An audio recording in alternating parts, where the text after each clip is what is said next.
কি হয়েছে? আপনার শরীর খারাপ লাগছে? খুব অস্বস্তি হচ্ছে জান। এত সুন্দর করে সাজছিস কেন? আমাকে মেরে ফেলে ফোন দিয়ে এটেছিস? কেমন যেন ভাঙা কণ্ঠে কথাগুলো বলল কৌশিক। তুবা ঠোঁট ফোলালো, একবার নিজেই নিজের দিকে চাইলো। কোথায় সে বেশি সেজেছে? শুধু হলুদ শাড়ি আর ফুলের গয়নাই তো পরেছে, মুখে মেকআপও লাগায়নি। তবুও লোকটা প্রশংসা না করে এভাবে বলল। তুবার মনটা খারাপ হয়ে গেল, মুখ ভার করে মাথা নিচু করে রাখলো। ঠিক সেই মুহূর্তে কৌশিক তুবার কানের কাছে মুখ নিয়ে গিয়ে ফিসফিস করে বলল, এই যে আমার মনের ভেতর এলোমেলো ঝড়টা তুই তুললি, এখন এই ঝড় থামাবো কি করে? শাস্তি হিসেবে কোষে একটা চুমু দেব? তুবা হকচকিয়ে গেল। হুট করে মাথা তুলে বড় বড় চোখ করে তাকালো। আশেপাশে অসংখ্য মানুষ, কেউ শুনে ফেললে মান ইজ্জতের কিচ্ছু অবশিষ্ট থাকবে না। তবে তুবাকে আর বেশি চিন্তা করতে হলো না। কৌশিকের অনুভূতিতে মাটি চাপা দিতে এগিয়ে এলো পরিবারের সদস্যরা। বড়রা সবার আগে হলুদ দেওয়া শুরু করবেন। বাড়ির সবচেয়ে বড় বয়স্ক মানুষ হিসেবে জামাল সাহেব প্রথম হলুদের সূচনা করলেন। টেবিলে রাখা বাটি থেকে সামান্য হলুদ নিয়ে ছেলের গায়ে ছোঁয়ালেন। পরপরই সেটা তুবার গালে ছোঁয়ালেন। গম্ভীর মুখে ছেলের হাতে একটা দামি ঘড়ি পরিয়ে দিলেন। এরপর তুবার গলায় একটা স্বর্ণের চেন পরিয়ে দিলেন। দুজনের মাথায় হাত রেখে মনে মনে দোয়া করলেন। জামাল সাহেবের গম্ভীর মুখ দেখে কিছু একটা ভাবল কৌশিক। পরপরই ফট করে বলে দিল, মনে মনে দোয়া করছো নাকি গালি দিচ্ছ বাবা? জামাল সাহেব দাঁত কিরমির করে উঠলেন, নিচু স্বরে ধমকে বললেন, দোয়াই করছি হতচ্ছাড়া। মনে মনে চাইছি তোমার মতন অসভ্যের থেকে আমার ফুলের মতন মেয়েটাকে যেন আল্লাহ রক্ষা করেন। সেটা জোরেই বলো, নাহলে বুঝবো কিভাবে? কেন অবশ তুমি কিছু বোঝো না? দুই ব্যাপারটার মধ্যে আবারও তর্ক শুরু হতে দেখে কনকচাপা বেগম ছুটে আসলেন। মৌমিতাও এগিয়ে এলো, জামাল সাহেবকে বুঝিয়ে শুনিয়ে দূরে নিয়ে গেল। ভরা বাড়িতে আত্মীয় স্বজনের মাঝে বাব্বাটা সাপনেউলের মতো ঝগড়া করলে খুবই বিশ্রী কাণ্ড ঘটবে। একে একে বড়রা সবাই নিজেদের মতো হলুদ ছুঁয়ে গেলেন। দুজনের মাথায় হাত রেখে মন ভরে দোয়া করলেন। এরপর আত্মীয়রাও কৌশিক আর তুবার হলুদ লাগালেন। সবশেষে আসলো ছোটদের পালা। বিয়ে উপলক্ষে কৌশিকের কয়েকজন বন্ধু এবং অফিসের কলিগরাও এসছে। বন্ধুরা মিলে কৌশিককে হলুদে ডুবিয়ে ফেলেছে একদম। পুরো শরীরের যতটুকু অংশ উন্মুক্ত ছিল তার এক চিমটিও হলুদ লাগানো বাদ নেই। তুবার বেস্ট ফ্রেন্ড রিমিও যোগ দিয়েছে সবার সাথে। কৌশিক এবং তুবাকে হলুদ লাগানো শেষ হতেই সেখানেই গোসল করানো হলো। গ্রাম বাংলার নিয়ম মোতাবেক কলসি ভর্তি পানি দুজনের মাথায় ঢালা হলো। এরপরে কৌশিকের বন্ধুরা নিজেদের মধ্যে হই হট্টগোল শুরু করলো। কে কাকে হলুদ মাখছে জড়াজড়িতে বোঝা মুশকিল। কৌশিকের কপালে চিন্তার ভাঁজ পড়ল। এই খ্যাপা সারগুলোকে আটকানো দায়, তাই মৌমিতাকে ডেকে বলল, তোমাকে বাড়ির ভেতরে নিয়ে যেত, সবার আগে পোশাক পাল্টে দিস, এখানে থাকলে ধাক্কা লেগে পড়ে যেতে পারে। মৌমিতা মাথা দোলালো। তুবাকে এক হাতে আগলে ধরে সোজা বাড়ির ভেতর চলে গেল। এতে যেন কৌশিকের বন্ধুদের হৈহুল্লোড় দ্বিগুণ বাড়ল। শুরুটা হলুদ মাখানো দিয়ে হলেও এখন সবাই কাদায় গড়াগড়ি খাচ্ছে। তুবাকে নিয়ে সোজা ওর ঘরে এসেছে মৌমিতা। বাড়ি ভর্তি আত্মীয় স্বজন থাকলেও বর্তমানে তুবার ঘর একদম ফাঁকা। এই মুহূর্তে সব আত্মীয়রা ছাদে খাওয়ায় ব্যস্ত, বড়রা খাবার পরিবেশনে ব্যস্ত আছেন। ঘরে এসে সবার আগে তুবা ভেজা শাড়ি বদলে নিল। পরনের শাড়িটা খুলে অন্য একটা হলুদ শাড়ি পরল। তুবার সাথে রিয়া আর রিমি যোগ দিয়েছে। মৌমিতা রাতুলের ডাকে একটু বাইরে গেছে। এদিকে বোন এবং বান্ধবীকে পেয়ে আড্ডায় মেতে উঠেছে তুবা। তিনজনে মিলে আলোচনা করছে আগামীকাল বিয়েতে কে কি করবে। সবাই যার যার প্ল্যান একে অপরের সাথে শেয়ার করছে। এমন গুরুত্বপূর্ণ আলোচনা চলাকালীন রিয়ার ফোনে টুংটাং শব্দে মেসেজ আসলো। রিয়া কথা বলতে বলতেই ফোনটা একবার চেক করলো। পরিচিত নাম্বার দেখে ফোঁস করে নিঃশ্বাস ছাড়লো। রিমিকে উদ্দেশ্য করে বলল, একটু আমার সাথে আসবি রিমি, বাগানের দিকে যাব। রিয়ার ডাকে রিমি তুবার থেকে মনোযোগ সরালো। রিয়া দিকে তাকিয়ে বলল, কেন আপু? একটু দরকার ছিল, আমার একা যেতে ভয় করছে, একটু চলো না প্লিজ। মাঝখান থেকে তুবা আগ বাড়িয়ে বলল, আমিও যাই, চলো। আরে ধুর, তুই বিয়ের কোণে, তুই কেন এত ঘোরাঘুরি করবি? তুই 2 মিনিট বস, আমরা 5 মিনিটে আসছি। কথাগুলো বলেই রিমির হাত টেনে ধরল রিয়া। এক প্রকার জোর করে ধরে নিয়ে গেল নিজের সাথে। একা হয়ে গিয়ে মনটা আবারও খারাপ হয়ে গেল তুবার। বাড়ি ভর্তি এত মানুষ অথচ তুবার কাছে কেউ নেই। মন খারাপ করে মাথা নিচু করে বসে রইল। মিনিটের ব্যবধানে খট করে দরজা খোলার শব্দে মাথা তুলে চাইল তুবা। এই সময় কৌশিককে নিজের ঘরে দেখে চোখ বড় বড় করে তাকালো। কৌশিক দরজা চাপিয়ে দিয়ে এদিকেই আসছে। তুবা নিচু স্বরে চেঁচিয়ে উঠল, আপনি এখানে? কৌশিক কোনো জবাব দিল না। দ্রুত পায়ে এগিয়ে এলো। পুরো শরীরে মাখানো হলুদ এখনো তেমনই আছে। সে এক টানে তুবাকে নিজের সাথে মিশিয়ে নিল। দুই হাতে তুবার চিকন কোমর পেঁচিয়ে ধরল। মাথাটা সামান্য ঝুঁকিয়ে তুবার ডান গালে নিজের গাল ঘষল, পরপর বাম গালে নিজের গাল ঘষল, খুবই আলতো করে আদরের সহিত। তুবার চকচকে মুখের দুই পাশ নিমিষে কাঁচা হলুদে আবারও হলদেটে হয়ে গেল। আচমকা পেটের কাছে ঠান্ডা কিছুর স্পর্শ পেয়ে কেঁপে উঠল তুবা। কৌশিকের পুরুষালী হাত আলতো করে ছুঁয়ে দিল তুবার নরম কোমল উদর। মুহূর্তে কাঁচা হলুদের আস্তরণ লেপটে গেল উদরে। কৌশিক কণ্ঠ খাদে নামিয়ে বলল, আমার বউকে আমি বাদে সবে হলুদ লাগালাম, এটা কি মেনে নেওয়া যায়? তে মনের খোঁত মেটালাম, বউ বাচ্চা দুজনকে হলুদ লাগিয়ে দিলাম, এখন শান্তি লাগছে। তুবা কোনো জবাব দিল না, শুধু নির্নিমেষ তাকিয়ে রইল। সেকেন্ডের বিরতি নিয়ে কৌশিক ফের বলল, আমার চোখেতে সবসময় সুন্দরী যান, কিন্তু আজ যেন একটা বেশি সুন্দর লাগছে। এই অধিক সৌন্দর্যের রহস্য কি? বিয়ের ছোঁয়া লেগেছে তাই। ব্যঙ্গসুরে কথাগুলো বলতে বলতে ঘরে ঢুকলো মৌমিতা। আচমকা মৌমিতাকে দেখে হকচকিয়ে গেল তুবা। ছাড়া পাওয়ার জন্য ছোটাছুটি শুরু করলো, কিন্তু কৌশিক হাতের বাঁধন বিন্দু মাত্র ঢিলে করলো না, বরং তুবাকে সেভাবেই ধরে রেখে গমগমে সুরে বলল, অভদ্র মতো নক না করে ঘরে আসলে কেন?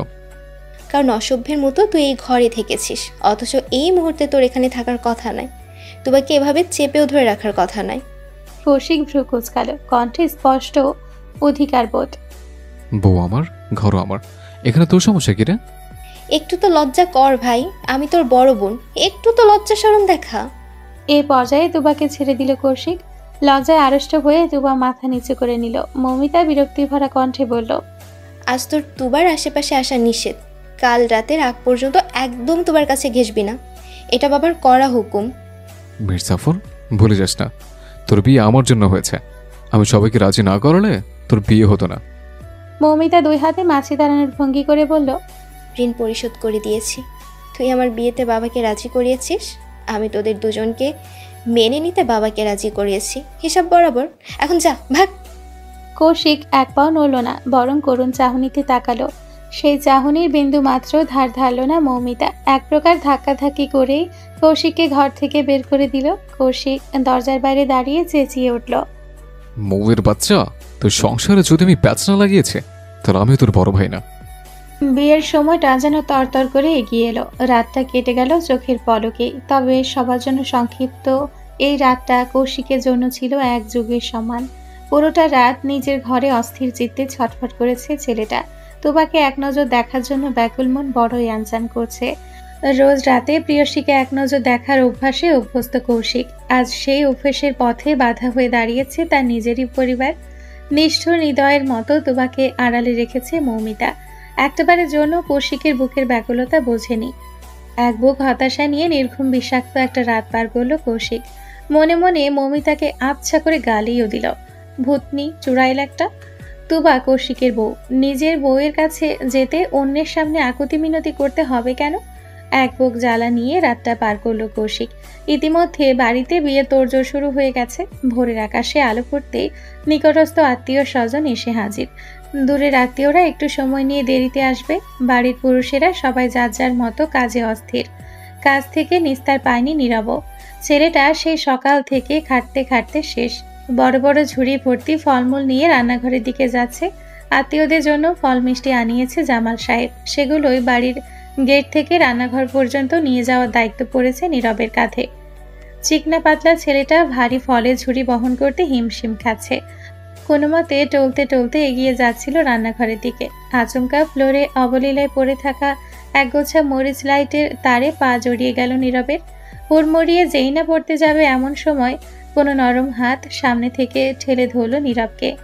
বেঁচে গিয়ে স্বস্তির নিঃশ্বাস ছাড়ল নীরব। ঝুড়ির পাশ দিয়ে ঘাড় বাঁকিয়ে তাকালো। সম্মুখে সদ্য ঘুম থেকে ওঠা রিমিকে দেখে থমকে গেল চোখ জোড়া। শিথিল হলো দুই নয়ন। ঘুম জড়ানো ফুলো ফুলো মুখটা বড্ড বেশি স্নিগ্ধ লাগছে। তৈলাক্ত মুখে নেই কোনো কৃত্রিমতার ছাপ। নীরবের বুকে অদ্ভুত একটা অনুভূতি হলো। এক নাম না জানা অদৃশ্য ঘোরের মধ্যে তলিয়ে গেল নীরব। এক নজরে তাকিয়ে রইল নির্বিশেষ। ছেলেটার অনুভূতিতে এক বালতি পানি ঢালতে ধমকে উঠল রিমি। দাঁত কিড়মিট করে চেঁচিয়ে বলল, সোজা হয়ে তারা বলদ, উপকার করেছি বলে বোঝাগুলো আমার ঘাড়ে চাপিয়ে দিবি নাকি? এইগুলো নিয়ে সর বেয়াদব। আচমকা রিমির ধমকে হকচকিয়ে গেল নীরব। ভাবনা থেকে বেরিয়ে এলো, কাঁধে রাখা ফলের ঝুড়িটা নিচে নামিয়ে রাখলো, পায়ের সাথে পেঁচিয়ে যাওয়া তারগুলো ঝটপট ছাড়িয়ে নিল। এরপর শক্ত চোখে তাকিয়ে বলল, তুই আমাকে বেয়াদব বললি কেন? তো রিমির ভাবলে সে উত্তর। নীরব রেগে গেল। তো মানে আমি তোর সাথে কি বেয়াদবি করেছি যে তুই আমাকে বেয়াদব বলছিস? তোকে টিচ করেছি, ওড়না টেনে ধরেছি, নাকি খুব খারাপভাবে ছুঁয়েছি বল? রিমি নাক মুখ কুচকাল। নীরবের সাথে ওর এমনিতে কখনো বনাবনি হয় না। কলেজে দেখা হলে শুধু তর্ক বিতর্ক আর ঝগড়াই করতে থাকে। যদিও নীরব ঝগড়া ভরে বন্ধুত্ব করতে চায়, কিন্তু রিমি ওকে পাত্তা দেয় না। রিমির বিরক্ত লাগে। এখন আবার নীরবের লাগামহীন প্রশ্ন রিমিকে আরো বিরক্ত করলো। রিমি নাক মুখ কুচকে বলল, অসভ্য। ভেঙচি কেটে যেই না রিমি চলে যাবে, আচমকা নীরব রিমির এক হাত ধরে হ্যাঁচকা টানে সামনে নিয়ে এলো। সেকেন্ডের ব্যবধানে কি হয়ে গেল রিমি বুঝতে পারল না, শুধু অনুভব করলো তার ঠোঁটে গরম কিছু লেগে আছে, সেই সাথে ভেজা ভেজা অনুভব হচ্ছে। পরপরই বক্ষদেশের শক্ত হাতের স্পর্শ পেল। রিমির মাথা ঘুরে উঠল, মস্তিষ্ক জ্বলতে শুরু করলো। কোনো অনুভূতি অনুভব করার আগেই নীরব সরে দাঁড়ালো, দাঁতে দাঁত চেপে বলল, এখন বল অসভ্য অভদ্র বেয়াদব, যা খুশি বল, আই ডোন্ট মাইন্ড। কথাগুলো বলা পর্যন্ত নীরব ছিল সেখানে। এরপরে সেকেন্ডের ব্যবধানে স্থান ত্যাগ করলো। রিমি কয়েক মুহূর্ত পাথর হয়ে দাঁড়িয়ে রইল। কি ঘটে গেল বুঝে আসতেই সর্বাঙ্গ কেঁপে উঠল। এক হাতে বুকের কাছটা খামচে ধরল রিমি। চোখ দুটো থেকে ঝরঝর করে বাড়িধারা বর্ষণ শুরু হলো। নীরব ওর সাথে এমন করলো, শেষে কিনা আর ভাবতে পারল না রিমি। মুখ চেপে ধরে কাঁদতে কাঁদতে দোতলায় উঠে গেল। বাগান সাইডে বিয়ের জন্য বড় করে স্টেজ করা হয়েছে, পাত্রপাত্রী বসার জায়গাও সেখানেই। কৌশিক আগেই স্টেজে উপস্থিত হয়েছে। সে গতকাল থেকে তুবার সাথে দেখা হয়নি ছেলেটার। আনচান করতে থাকা মনকে শক্ত করে চেপে রেখেছে কৌশিক। নিজের জন্য বরাদ্দকৃত আসনে বসে অধীর আগ্রহে তুবার পথ চেয়ে বসে আছে।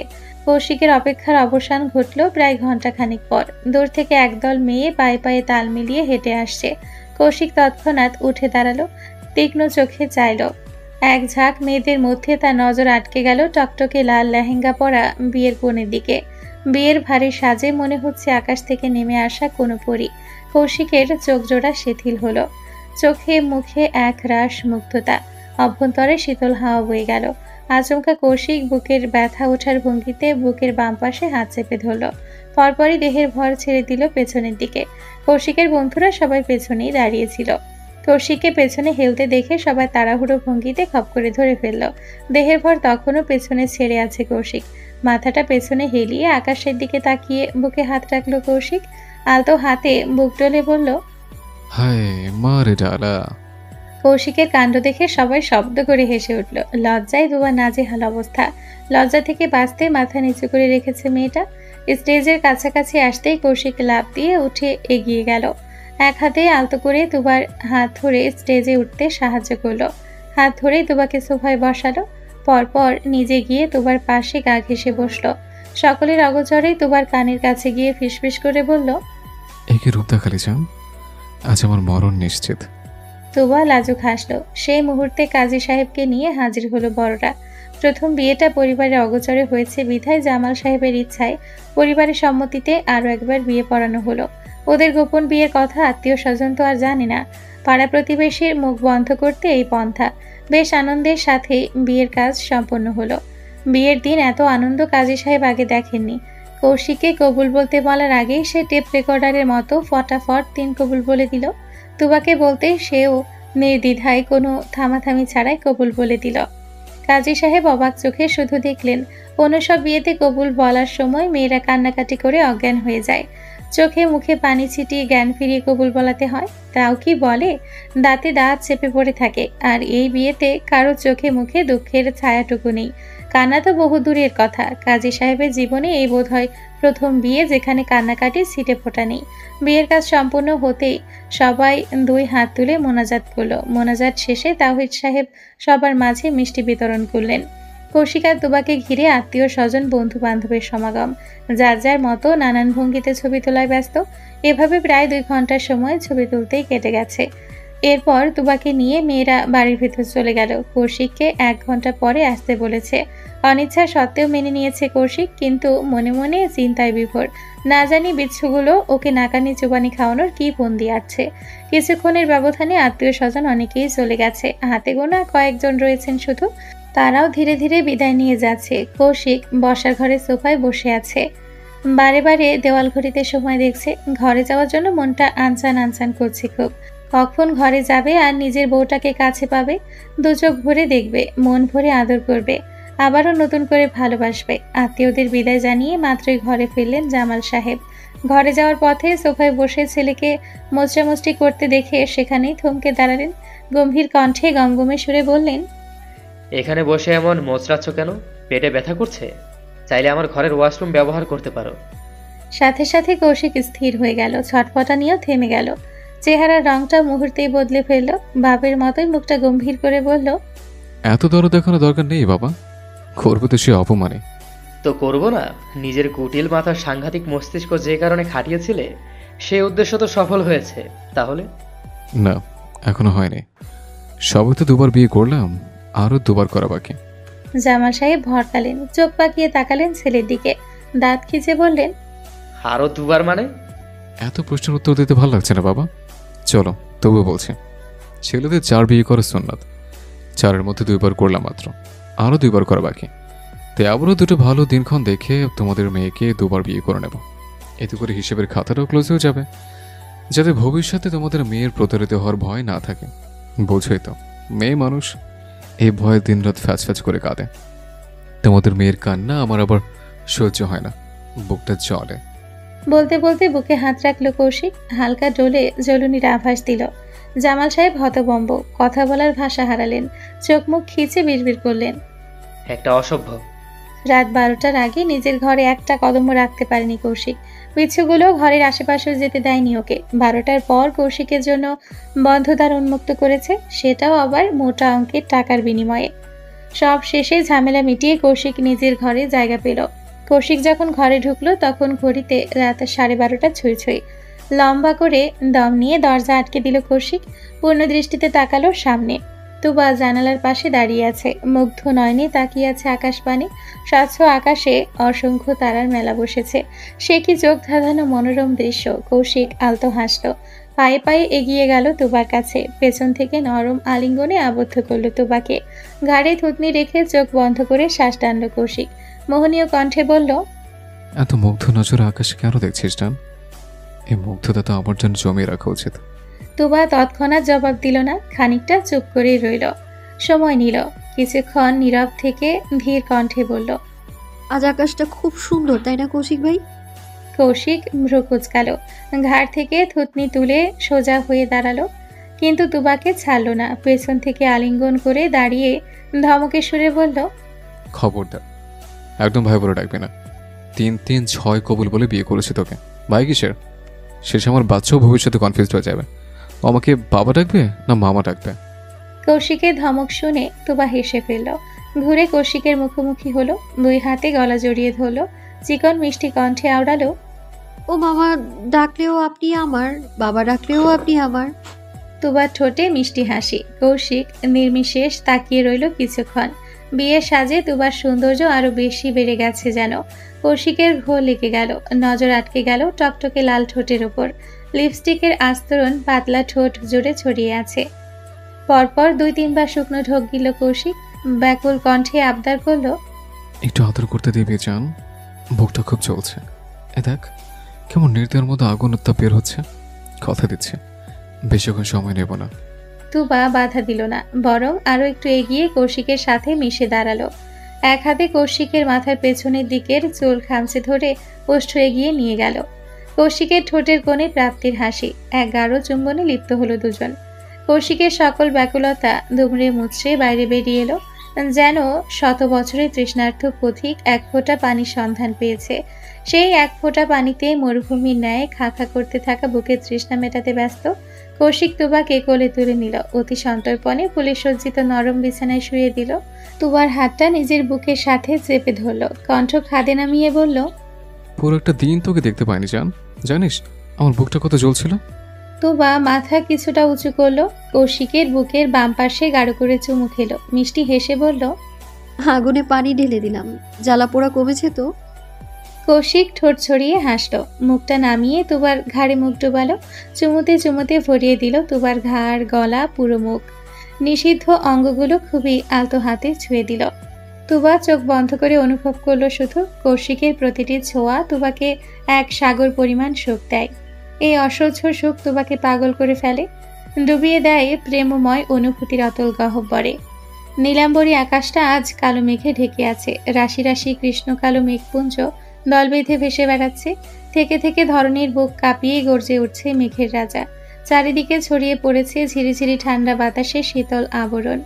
এই সাত সকালে মেঘের তর্জন গর্জন তোয়াক্কা না করে ছাদে এসেছে রিমি। তুবার বিয়ে উপলক্ষে 2 দিন ধরে এই বাড়িতেই আছে সে। রিমির একমাত্র বেস্ট ফ্রেন্ড তুবা। ছোট থেকেই দুজনের একে অপরের বাড়িতে অবাধ আনাগোনা। 2 পরিবারের মধ্যে পরিচয় পরিচিতি ভালো বিধায় রিমিকে এখানে থাকার অনুমতি দিয়েছে ওর বাবা মা। হলুদ এবং বিয়ে শেষ করে আজ তার এই বাড়িতে 3য় দিন। কথা ছিল আজকেও সেই বাড়িতেই থাকবে। আগামীকাল তল্পি তল্পা গুছিয়ে বাড়ি ফিরে যাবে, কিন্তু ভাবনা মোতাবেক কোনো কিছু হলো কই। এখানে এসে যে এতটা নোংরা পরিস্থিতির সম্মুখীন হতে হবে সেটা ভাবতে পারেনি রিমি। এই ঘটনার পর এখানের এক মুহূর্ত থাকা সম্ভব নয়। ভাবতে ভাবতে রিমি উদাস চোখে আকাশপানে তাকালো, সঙ্গে সঙ্গে চোখ থেকে কয়েক ফোঁটা অশ্রু ঝরে পড়ল। এমন বিব্রতকর পরিস্থিতিতে রিমি আগে কখনো পড়েনি। চোখ দুটো ঘোলা হয়ে এলো। রিমি হাতে উল্টো পিঠ দিয়ে চোখ মুছল, উদাস চোখে তাকিয়ে চলন্ত মেঘের কাছে অভিযোগ জমা দিল। এমন সময় হঠাৎ ছাদের দরজায় কারোর উপস্থিতির আভাস পাওয়া গেল। রিমি আন্দাজ করে নিল কে হতে পারে। ছাদে আসার সময় রিয়াকে বলে এসেছে তুবা ঘুম থেকে উঠলে যেন ছাদে পাঠিয়ে দেয়। তার তলবে হয়তো তুবা এসছে। বুঝতে পেরেও রিমি পেছন ফিরল না, শক্ত করে রেলিং ধরে দাঁড়িয়ে রইল। উদাসীন চোখ দুটো তখনও ঘন কালো মেঘে স্থির। পেছনে না তাকিয়ে রিমি ধরা গলায় বলল, আমি বাড়ি ফিরে যেতে চাই তুবা, আজ এবং এক্ষুনি। ভাইকে একটু বলবি আমাকে পৌঁছে দিতে? কেন? তুবার উত্তরের জায়গায় পুরুষালী কণ্ঠে জবাব শুনে চমকে গেল রিমি। হুট করে পেছন ফিরে তাকালো। নিজের থেকে 2-3 হাত দূরে নীরবকে দাঁড়িয়ে থাকতে দেখে মেজাজটা বিগড়ে গেল। ধপ করে মাথায় আগুন জ্বলে উঠল। মনে পড়ে গেল গতকালকের ঘটনা। সেই জঘন্য আবারও রিমির বুকে বিষাক্ত তীর ছুড়ল। রিমি মেজাজ হারালো, ভয়ঙ্কর রূপে গর্জে উঠল, তুই তুই এখানে কেন এসেছিস নীরব? কোন সাহসে আমার সামনে এসেছিস? আমার চোখের সামনে থেকে সরে যা। তোর চেহারাও আমি দেখতে চাই না। যাতে তোর রাস্তা ক্লিয়ার হয়ে যায়, তাই তো? রিমির রাগ বাড়ল। চোখের সামনে যা কিছু পড়ছে সবকিছু ভেঙে চুরে গুড়িয়ে দিতে মন চাইছে।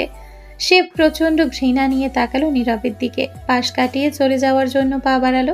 সঙ্গে সঙ্গে পেছন থেকে হাত টেনে ধরল নীরব। নীরবের ছোঁয়ায় পুরো শরীরের মধ্যে রি রি করে উঠল রিমির। অত্যাধিক রাগে পেছন ফিরে শরীরের সর্বোচ্চ শক্তি দিয়ে কষে চড়মালো নীরবের গালে। থাপ্পড় খেয়ে মুখটা ডান দিকে ঘুরে গেল নীরবের। দমিয়ে রাখা মনটা এবার ভীষণ উগ্র হয়ে উঠল। হ্যাচকা টানে রিমিকে নিজের বুকের ওপর ফেলল। হাত দুটো মুচড়ে পেছনে চেপে ধরল। নীরবের চোখে ভয়ানক আগুন। থাপ্পড় মেরেছিস? আই ডোন্ট মাইন্ড, কিন্তু তুই যেতে পারবি না রিমি। রিমি ছাড়া পাওয়ার জন্য মোচড়ামুচড়ি করছে, কিন্তু পুরুষের শক্তির কাছে একটা মেয়ের শক্তি নগণ্য। বেশ কিছুক্ষণ মোচড়ামুচড়ি করে যখন রিমি ছাড়া পেল না, তখন শব্দ করে কেঁদে উঠল, তুই একটা জানোয়ার Nirab, I hate you. But I love you. আচমকা নীরবের জবাব শুনে চমকে উঠল রিমি। চমকিত নয়নে মাথা তুলে তাকালো। মাথাটা ঘুরে উঠল। কানের ভেতরে শো শো করে শব্দ হচ্ছে। রিমি বুঝতে পারল না সে ঠিক শুনেছে নাকি ভুল। কানের ভেতরেও শো শো করে শব্দ হচ্ছে। রিমি বুঝতে পারল না সে ঠিক শুনেছে নাকি ভুল। শুধু জিজ্ঞাসু দৃষ্টিতে তাকালো। ইতিমধ্যে আকাশ কাঁপিয়ে তীব্র বর্ষণ শুরু হয়ে গেছে। বিরতিহীন বাড়িধারা ভিজিয়ে দিচ্ছে সবকিছু। রিমির নড়াচড়া থামতেই নরম হয়ে এলো নীরব। তীব্র বর্ষণের মাঝে আদুরে চোখে তাকালো। জ্বলতে থাকা চোখ দুটো নিভে গেল মুহূর্তে। নীরব অনুতপ্তের ন্যায় মাথা নোয়ালো। ধিমি কণ্ঠে বলল, সবসময় তুই আমাকে উপেক্ষা করেছিস রিমি, দেখেও অদেখা করেছিস। আমি বহুবার তোর দরবারে এক বুক ভালোবাসা নিয়ে হাজির হয়েছি, কিন্তু তুই আমার বুকে ছুরি চালিয়ে উল্টো মুখে হেঁটে চলে গেছিস। আমার কষ্ট হতো, তবু মেনে নিতাম। আশায় ছিলাম তুই একদিন আমাকে বুঝবি, কোনো না কোনো দিন আমার ভালোবাসাকে মর্যাদা দিবি, কিন্তু তুই এমন কোনো দিন করিসনি। সবসময় আমাকে অপমান করেছিস। 2 বছর তোকে পাগলের মতো ভালোবেসে এসেছি, কিন্তু তুই শেষে বাক্যটা বিদ্রূপ সুরে বলল নীরব। গলাটা কাঁপছে ছেলেটার। রিমি তখন অবাক নয়নে তাকিয়ে আছে, কণ্ঠে বিস্ময়। তুই আমাকে ভালোবাসিস? কই, কোনদিন তো বলিসনি। সব কথা মুখে কেন বলতে হবে? চোখেরও তো অনেক কথা থাকে। তাছাড়া প্রেমের বিষয়ে আমাদের 6 সেন্স অতুলনীয়। তুই মাইল দূর থেকে কেন কোনো ছেলে তাকালেও মেয়েরা বুঝে যায়, এবং ছেলেটা কোন প্রেক্ষিতে তাকিয়েছে সেটাও বুঝে যায়। আর 2 বছর ধরে তোর দিকে হ্যাপিত্বেশ নয়নে তাকিয়ে থাকি আমি। তুই বুঝিস না সেই চোখের ভাষা? আমাকে এটা বিশ্বাস করতে বলছিস? রিমি নত হলো, মাথা নিচু করে নিল, চোরের মতো এলোমেলো দৃষ্টিতে তাকালো, পেছনে ধরে রাখা হাতটা মোচড়াতে মোচড়াতে বলল, ছাড় নীরব, আমার হাতে ব্যথা লাগছে। ব্যথা তো আমারও লাগে রিমি, যদি দেখি তুই আমাকে পাত্তা না দিয়ে অন্য ছেলেদের সাথে মেসেঞ্জারে প্রেমালাপ করিস। বিশ্বাস কর, আমারও খুব ব্যথা লাগে, নিঃশ্বাস আটকে আসে, বুকটা জ্বলে যায়। এ পর্যায়ে রিমি আরও এক দফা চমকে উঠল, গলা ছেড়ে চেঁচিয়ে বলল, তুই কিভাবে জানলি আমি মেসেঞ্জারে কার সাথে কি কথা বলি? সবই জানি। কি যেন নাম ছেলেটার? অনেক, রাইট? তুই আমার আইডি হ্যাক করেছিস? আমার জন্য এসব বা হাতের খেলা। রিমির প্রচন্ড রাগ হলো, রাগে দাঁত কিরমির করে উঠল, আক্রমণাত্মক সুরে বলল, তুই একটা জঘন্য ছেলে নীরব, তোকে আমি কোনোদিনও ভালোবাসবো না। I hate you. আমাকে রাগাস না রিমি, 2 বছর ধরে তোর পেছনে পাগলা কুত্তার মতো পড়ে আছি।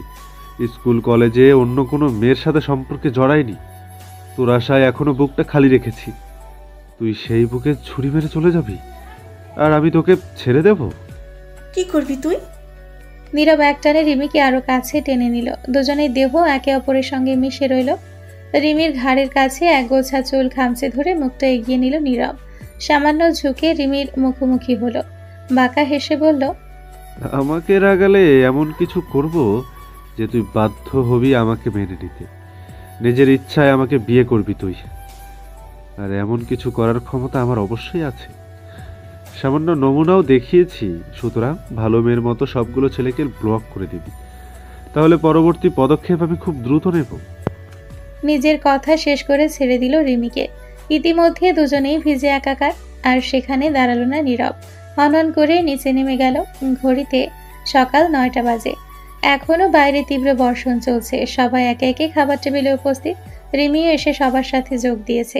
এখন চলে যেতে চাইলেও নীরবের হুমকি ধামকিতে দমে গেছে মেয়েটা।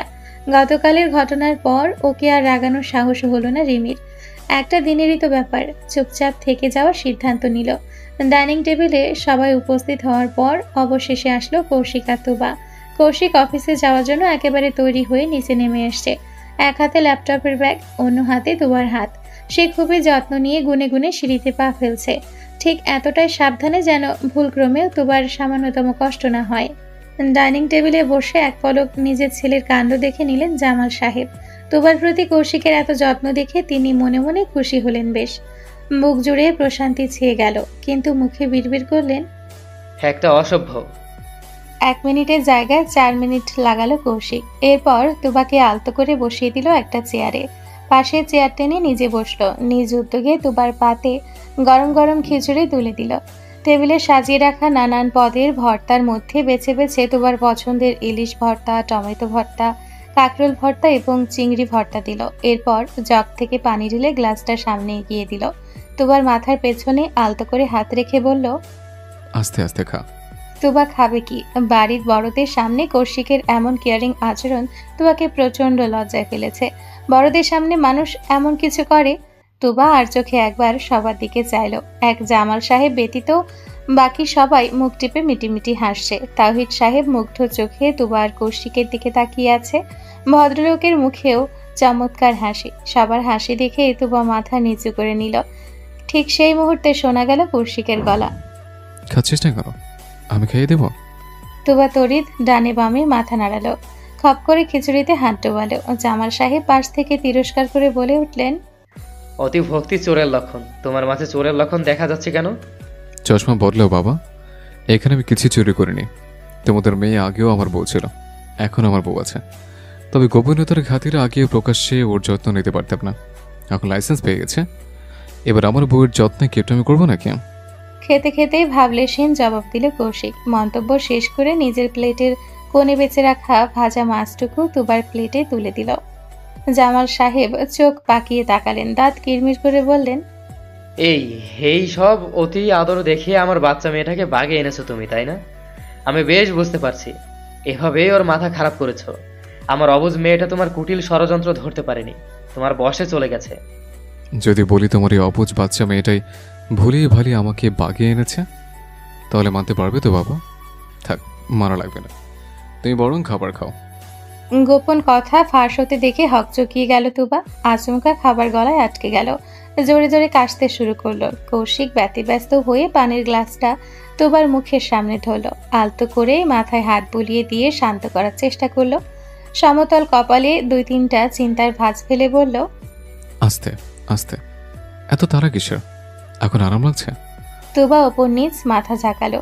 পানি খেয়ে কাশি কিছুটা কমে গেছে, কিন্তু পুরোপুরি নয়। এখনো মেয়েটা খুক খুক করে কাশছে। তুবার অবস্থা দেখে জামাল সাহেব আর কথা বাড়ালেন না। নিজের অসভ্য ছেলের জন্য বাচ্চা মেয়েটাকে লজ্জায় ফেলার মানেই হয় না। খাওয়া দাওয়া শেষে সবাই যার যার মতো উঠে চলে গেল। টেবিলে এখন শুধু রয়েছে তুবা আর কৌশিক। তুবা খুব সময় নিয়ে আস্তে আস্তে খাচ্ছে। কৌশিক পাশে বসে তুবার খাওয়া শেষ হওয়ার অপেক্ষা করছে। প্রায় আধা ঘন্টা সময় নিয়ে পুরোটা খাবার শেষ করলো তুবা। ভাগ্য ভালো, তার খাওয়াতে খুব একটা অরুচি এখনো আসেনি, বরং মুখের রুচি একটু বেশিই বেড়ে গেছে। খাওয়া শেষে হাত ধোয়ার পর কৌশিক ল্যাপটপের ব্যাগ নিয়ে উঠে দাঁড়ালো। তুবার কপালে ছোট্ট করে চুমু খেয়ে বলল, অফিস যাচ্ছি যান, নিজের এবং আমাদের পুচকুর খেয়াল রাখিস। আমি পরে ফোন করবো তোকে। তুবা হেসে মাথা নাড়ল। ব্যাগটা কাঁধে ঝুলিয়ে লম্বা লম্বা কদম ফেলে বেরিয়ে গেল কৌশিক। তুবা তখনও ডাইনিং চেয়ারে বসেছিল। যেই না উঠতে যাবে আচমকা সেখানে ময়না বেগম উপস্থিত হলেন। নিজের মাকে দেখে তুবা আর উঠে দাঁড়ালো না, বরং স্বাভাবিক কণ্ঠে প্রশ্ন করল, তুমি ঘরে যাওনি আম্মু? ময়না বেগম চেয়ার টেনে মেয়ের মুখোমুখি হয়ে বসলেন। এক হাত তুবার গালে রেখে আদরে সুরে বললেন, কৌশিক তোমাকে খুব ভালোবাসে, তাই না তোবা? তুবা লজ্জা পাওয়ার ভঙ্গিতে মাথা নিচু করলো। ময়না বেগম ফের প্রশ্ন করলেন, তুই খুশি তো মা? তুবা ওপর নিচ মাথা নাড়ল। ময়না বেগম স্বস্তির নিঃশ্বাস ছাড়লেন। একমাত্র মেয়েকে নিয়ে তার বড়ই চিন্তা ছিল। মেয়েটার কোথায় বিয়ে হবে, কেমন পরিবার পাবে, সুখী হবে কিনা, এসব চিন্তা ময়না বেগমকে সবসময় তাড়া করে বেড়াতো। কিন্তু এখন তিনি নিশ্চিন্ত হলেন। শুরুতে ওদের সম্পর্কটা দৃষ্টিকটু লাগলেও এখন ময়না বেগমের মনে হচ্ছে এটাই সবচেয়ে ভালো হয়েছে। কৌশিকের চেয়ে ভালো ছেলে তিনি আর কোথায় পেতেন? আজ কৌশিকের যত্ন দেখে মনের কোণে সামান্য যে খুঁতখুঁতানি ছিল সেটাও চলে গেছে। সবচেয়ে বড় কথা, মায়ের মেয়ে মায়ের কোলেই আছে, এমনকি সারা জীবন মায়ের কোলেই থাকবে। মেয়ের অসুখ বিসুখ বিপদ আপদ ময়না বেগম নিজের হাতে পার করবেন। এর চাইতে ভালো আর কি বা হতে পারে? যেখানে নিয়তি নিজ হাতে ওদের দুজনের সম্পর্ক বেঁধে দিয়েছে, সেখানে ভালো না হয়ে যাবে কোথায়? হাঁটি হাঁটি পা করে এগিয়ে গেল সময়। তুবার প্রেগনেন্সির এখন 8 মাস চলে। চিকন চাকন দেহের গড়ন পরিবর্তন হয়ে তুবা এখন মোটু হয়ে গেছে।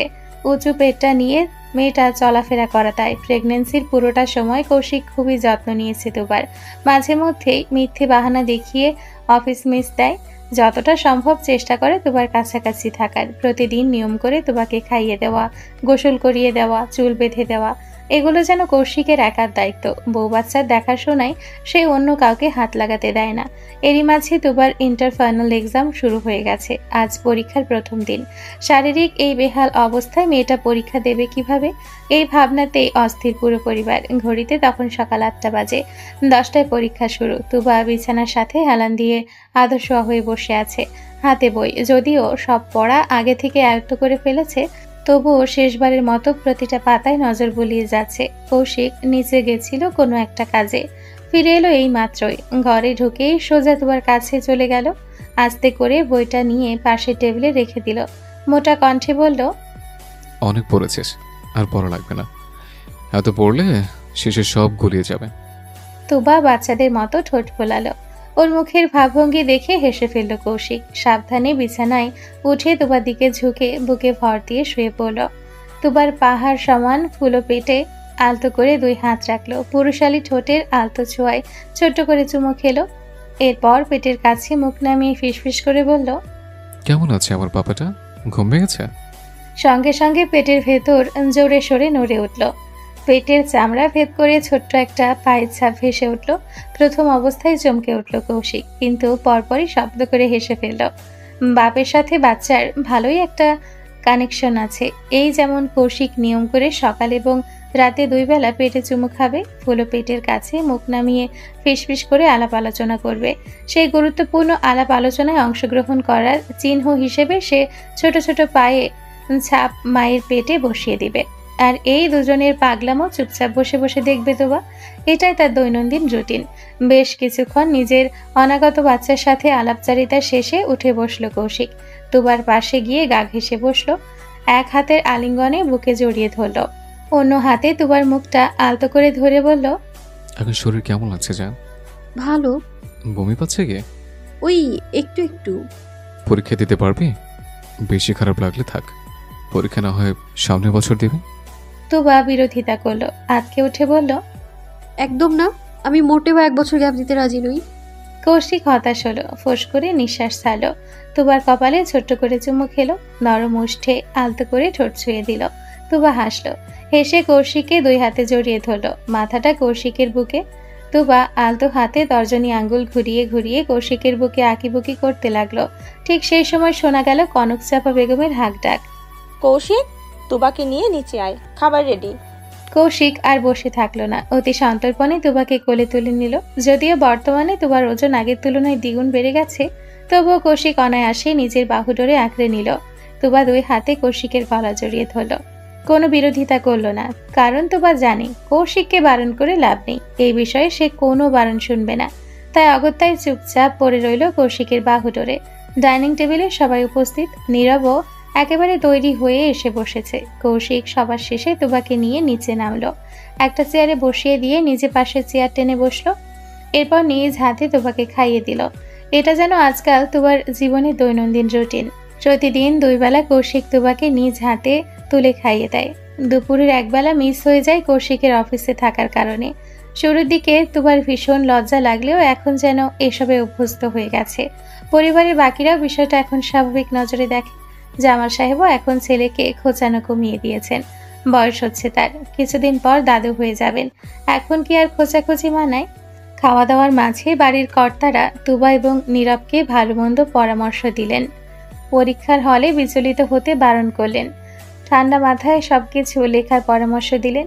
সেই সাথে কি কি করতে হবে এবং কি কি করা যাবে না সে বিষয়ে লম্বা মন্তব্য দিলেন। বাড়ির রমণীরা ছেলে মেয়ের মাথায় হাত বুলিয়ে দোয়া করলেন। সবকিছুই কমপ্লিট, এখন শুধু পরীক্ষার হলে গিয়ে হল পাঠিয়ে দেওয়া বাকি।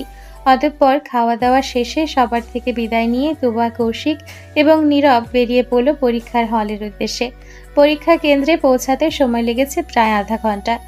রিমি আগে থেকেই তুবার জন্য অপেক্ষা করছিল। তুবাকে আসতে দেখে হাসি মুখে এগিয়ে গেল, কিন্তু পাশে নীরবকে দেখে সঙ্গে সঙ্গে মুখের হাসিটাও উধাও হয়ে গেল রিমির। সে ঘটনার পর বেশ লম্বা সময় কেটে গেছে। নীরবের হুমকিতে রিমি লিস্টের সবগুলো ছেলেকে ব্লক করে দিয়েছে। নতুন করে আর কারোর সাথে ফ্লার্টিং করার সাহসও পায়নি। নীরব সবসময় রিমিকে চোখে চোখে রাখে। সেদিনের পর কখনো রিমিকে ভালোবাসার জন্য জোর করেনি নীরব, কিন্তু অন্য কারোর আশেপাশে ঘেঁষতেও দেয় না। মাঝে একবার রিমি চেষ্টা করেছিল, সেদিন নীরব কড়া ভাষায় জানিয়ে দিয়েছে, আমার ভালোবাসা অ্যাকসেপ্ট করছিস না? বেশ, করিস না, কিন্তু তুই আমার না মানে অন্য কারো না। নীরবের চোখে সেদিন ছিল জ্বলন্ত আগুন। রিমি তারপর থেকে সকল চেষ্টা ছেড়ে দিয়েছে। যদিও সে শুরুতে নীরবকে বন্ধু ব্যতীত বিশেষ কোনো নজরে দেখত না, কিন্তু এই কয়েক মাসে নীরবের আশেপাশে থাকায় রিমিরও মন পরিবর্তন হতে শুরু করেছে। তবে সেটা নীরবের সামনে একদমই প্রকাশ করেনি। কেন করবে? বেয়াদবটা শাস্তিপ্রাপ্য, ওর শাস্তি এখনো শেষ হয়নি। এরই মাঝে সবাই মিলে পরীক্ষার হলে ঢুকে পড়েছে। তুবাকে এক হাতে আগলে ধরে রুম পর্যন্ত নিয়ে আসলো কৌশিক, এতটা সাবধানে যেন তুবার সামান্যতম কষ্ট না হয়। 3 জনকে জায়গা মতো বসিয়ে দিয়ে তুবার কাছে গিয়ে বসলো কৌশিক। এতটুকু হাঁটতে হাঁপিয়ে উঠেছে মেয়েটা, কপালে বিন্দু বিন্দু ঘাম জমেছে, শ্বাসটাও টেনে টেনে নিচ্ছে। কৌশিক চিন্তিত চেহারার পকেট থেকে রুমাল বের করে তুবার কপালের ঘাম মুছে দিল। পানির বোতলের মুখ খুলে তুবার মুখের সামনে ধরল। কয়েক ঢোক পানি খেয়ে বোতলটা রেখে দিল তুবা। কৌশিক বিচলিত কণ্ঠে জিজ্ঞেস করলো, খারাপ লাগছে জান? তুবা ওপর নিচ মাথা দোলালো, ক্লান্ত দেহটা এলিয়ে দিল কৌশিকের ওপর। কৌশিক দৃঢ় বন্ধনে আগলে নিল, মাথায় ঘন ঘন হাত বুলিয়ে দিল, কণ্ঠে বেজায় চিন্তা। বেশি খারাপ লাগলে চল বাড়ি ফিরে যাই। আমি এক্সাম দিব। জেদি স্বরে বলল তুবা। কৌশিক হতাশ হলো। ইতিমধ্যে ঘন্টা বেজে গেছে। শিক্ষার্থী ব্যতীত একে একে বাকি সবাই বেরিয়ে গেল। কৌশিক ক্লান্তির ন্যায় উঠে দাঁড়ালো। যাওয়ার আগে তুবাকে স্পষ্ট করে বলল, আমি বাইরে আছি, খারাপ লাগলে আমাকে ডাকবে। তুবা মাথা নাড়ল। কৌশিক আবার বলল, পানির বোতল রেখে গেলাম, গরম লাগলে পানি খাবে, পানি শেষ হয়ে গেলে আমাকে ডাকবে। আচ্ছা বমি পেলে সঙ্গে সঙ্গে আমাকে ডাক দেবে। আচ্ছা মাথা ঘুরলে আমাকে ডাকবে। আচ্ছা বাবা ডাকবো, আমার কাশি আসলে ওর ডাকবো। এখন জানতো। তুবা অধৈর্য সুরে বলল। কৌশিক দরজার দিকে এগিয়ে গেল। হলের ডিউটিরত শিক্ষককে উদ্দেশ্য করে বলল, স্যার, ওই যে 4 নম্বর বেঞ্চে যে সুন্দরী মেয়েটা বসে আছে, ও আমার ওয়াইফ। আসলে ও প্রেগনেন্ট, একটু খেয়াল রাখবেন প্লিজ। ভদ্রলোক চশমা চোখে ঘাড় ঘুরিয়ে তাকালেন। এরপর অভয় দিয়ে বললেন, ঠিক আছে, খেয়াল রাখবো। আপনি প্লিজ ক্লাসের বাইরে যান। কৌশিক একটু থামল। এরপর নিরুপায় ভঙ্গিতে ক্লাস থেকে বেরিয়ে গেল। কিন্তু চিন্তামুক্ত হতে পারল না এক বিন্দুও। বরং ক্লাস থেকে বের হতেই দুশ্চিন্তা বহুগুণ বেড়ে গেল। ভেতরে তুবা একা আছে। যদি ওর বেশি খারাপ লাগে, যদি অসুস্থ হয়ে পড়ে, তখন কি হবে ভাবতেই বুকটা মুচড়ে উঠল কৌশিকের। সে হন্তদন্ত ভঙ্গিতে ছুটল প্রিন্সিপালের রুমের দিকে। পরীক্ষা শুরু হয়েছে, সবে 10 মিনিট হচ্ছে।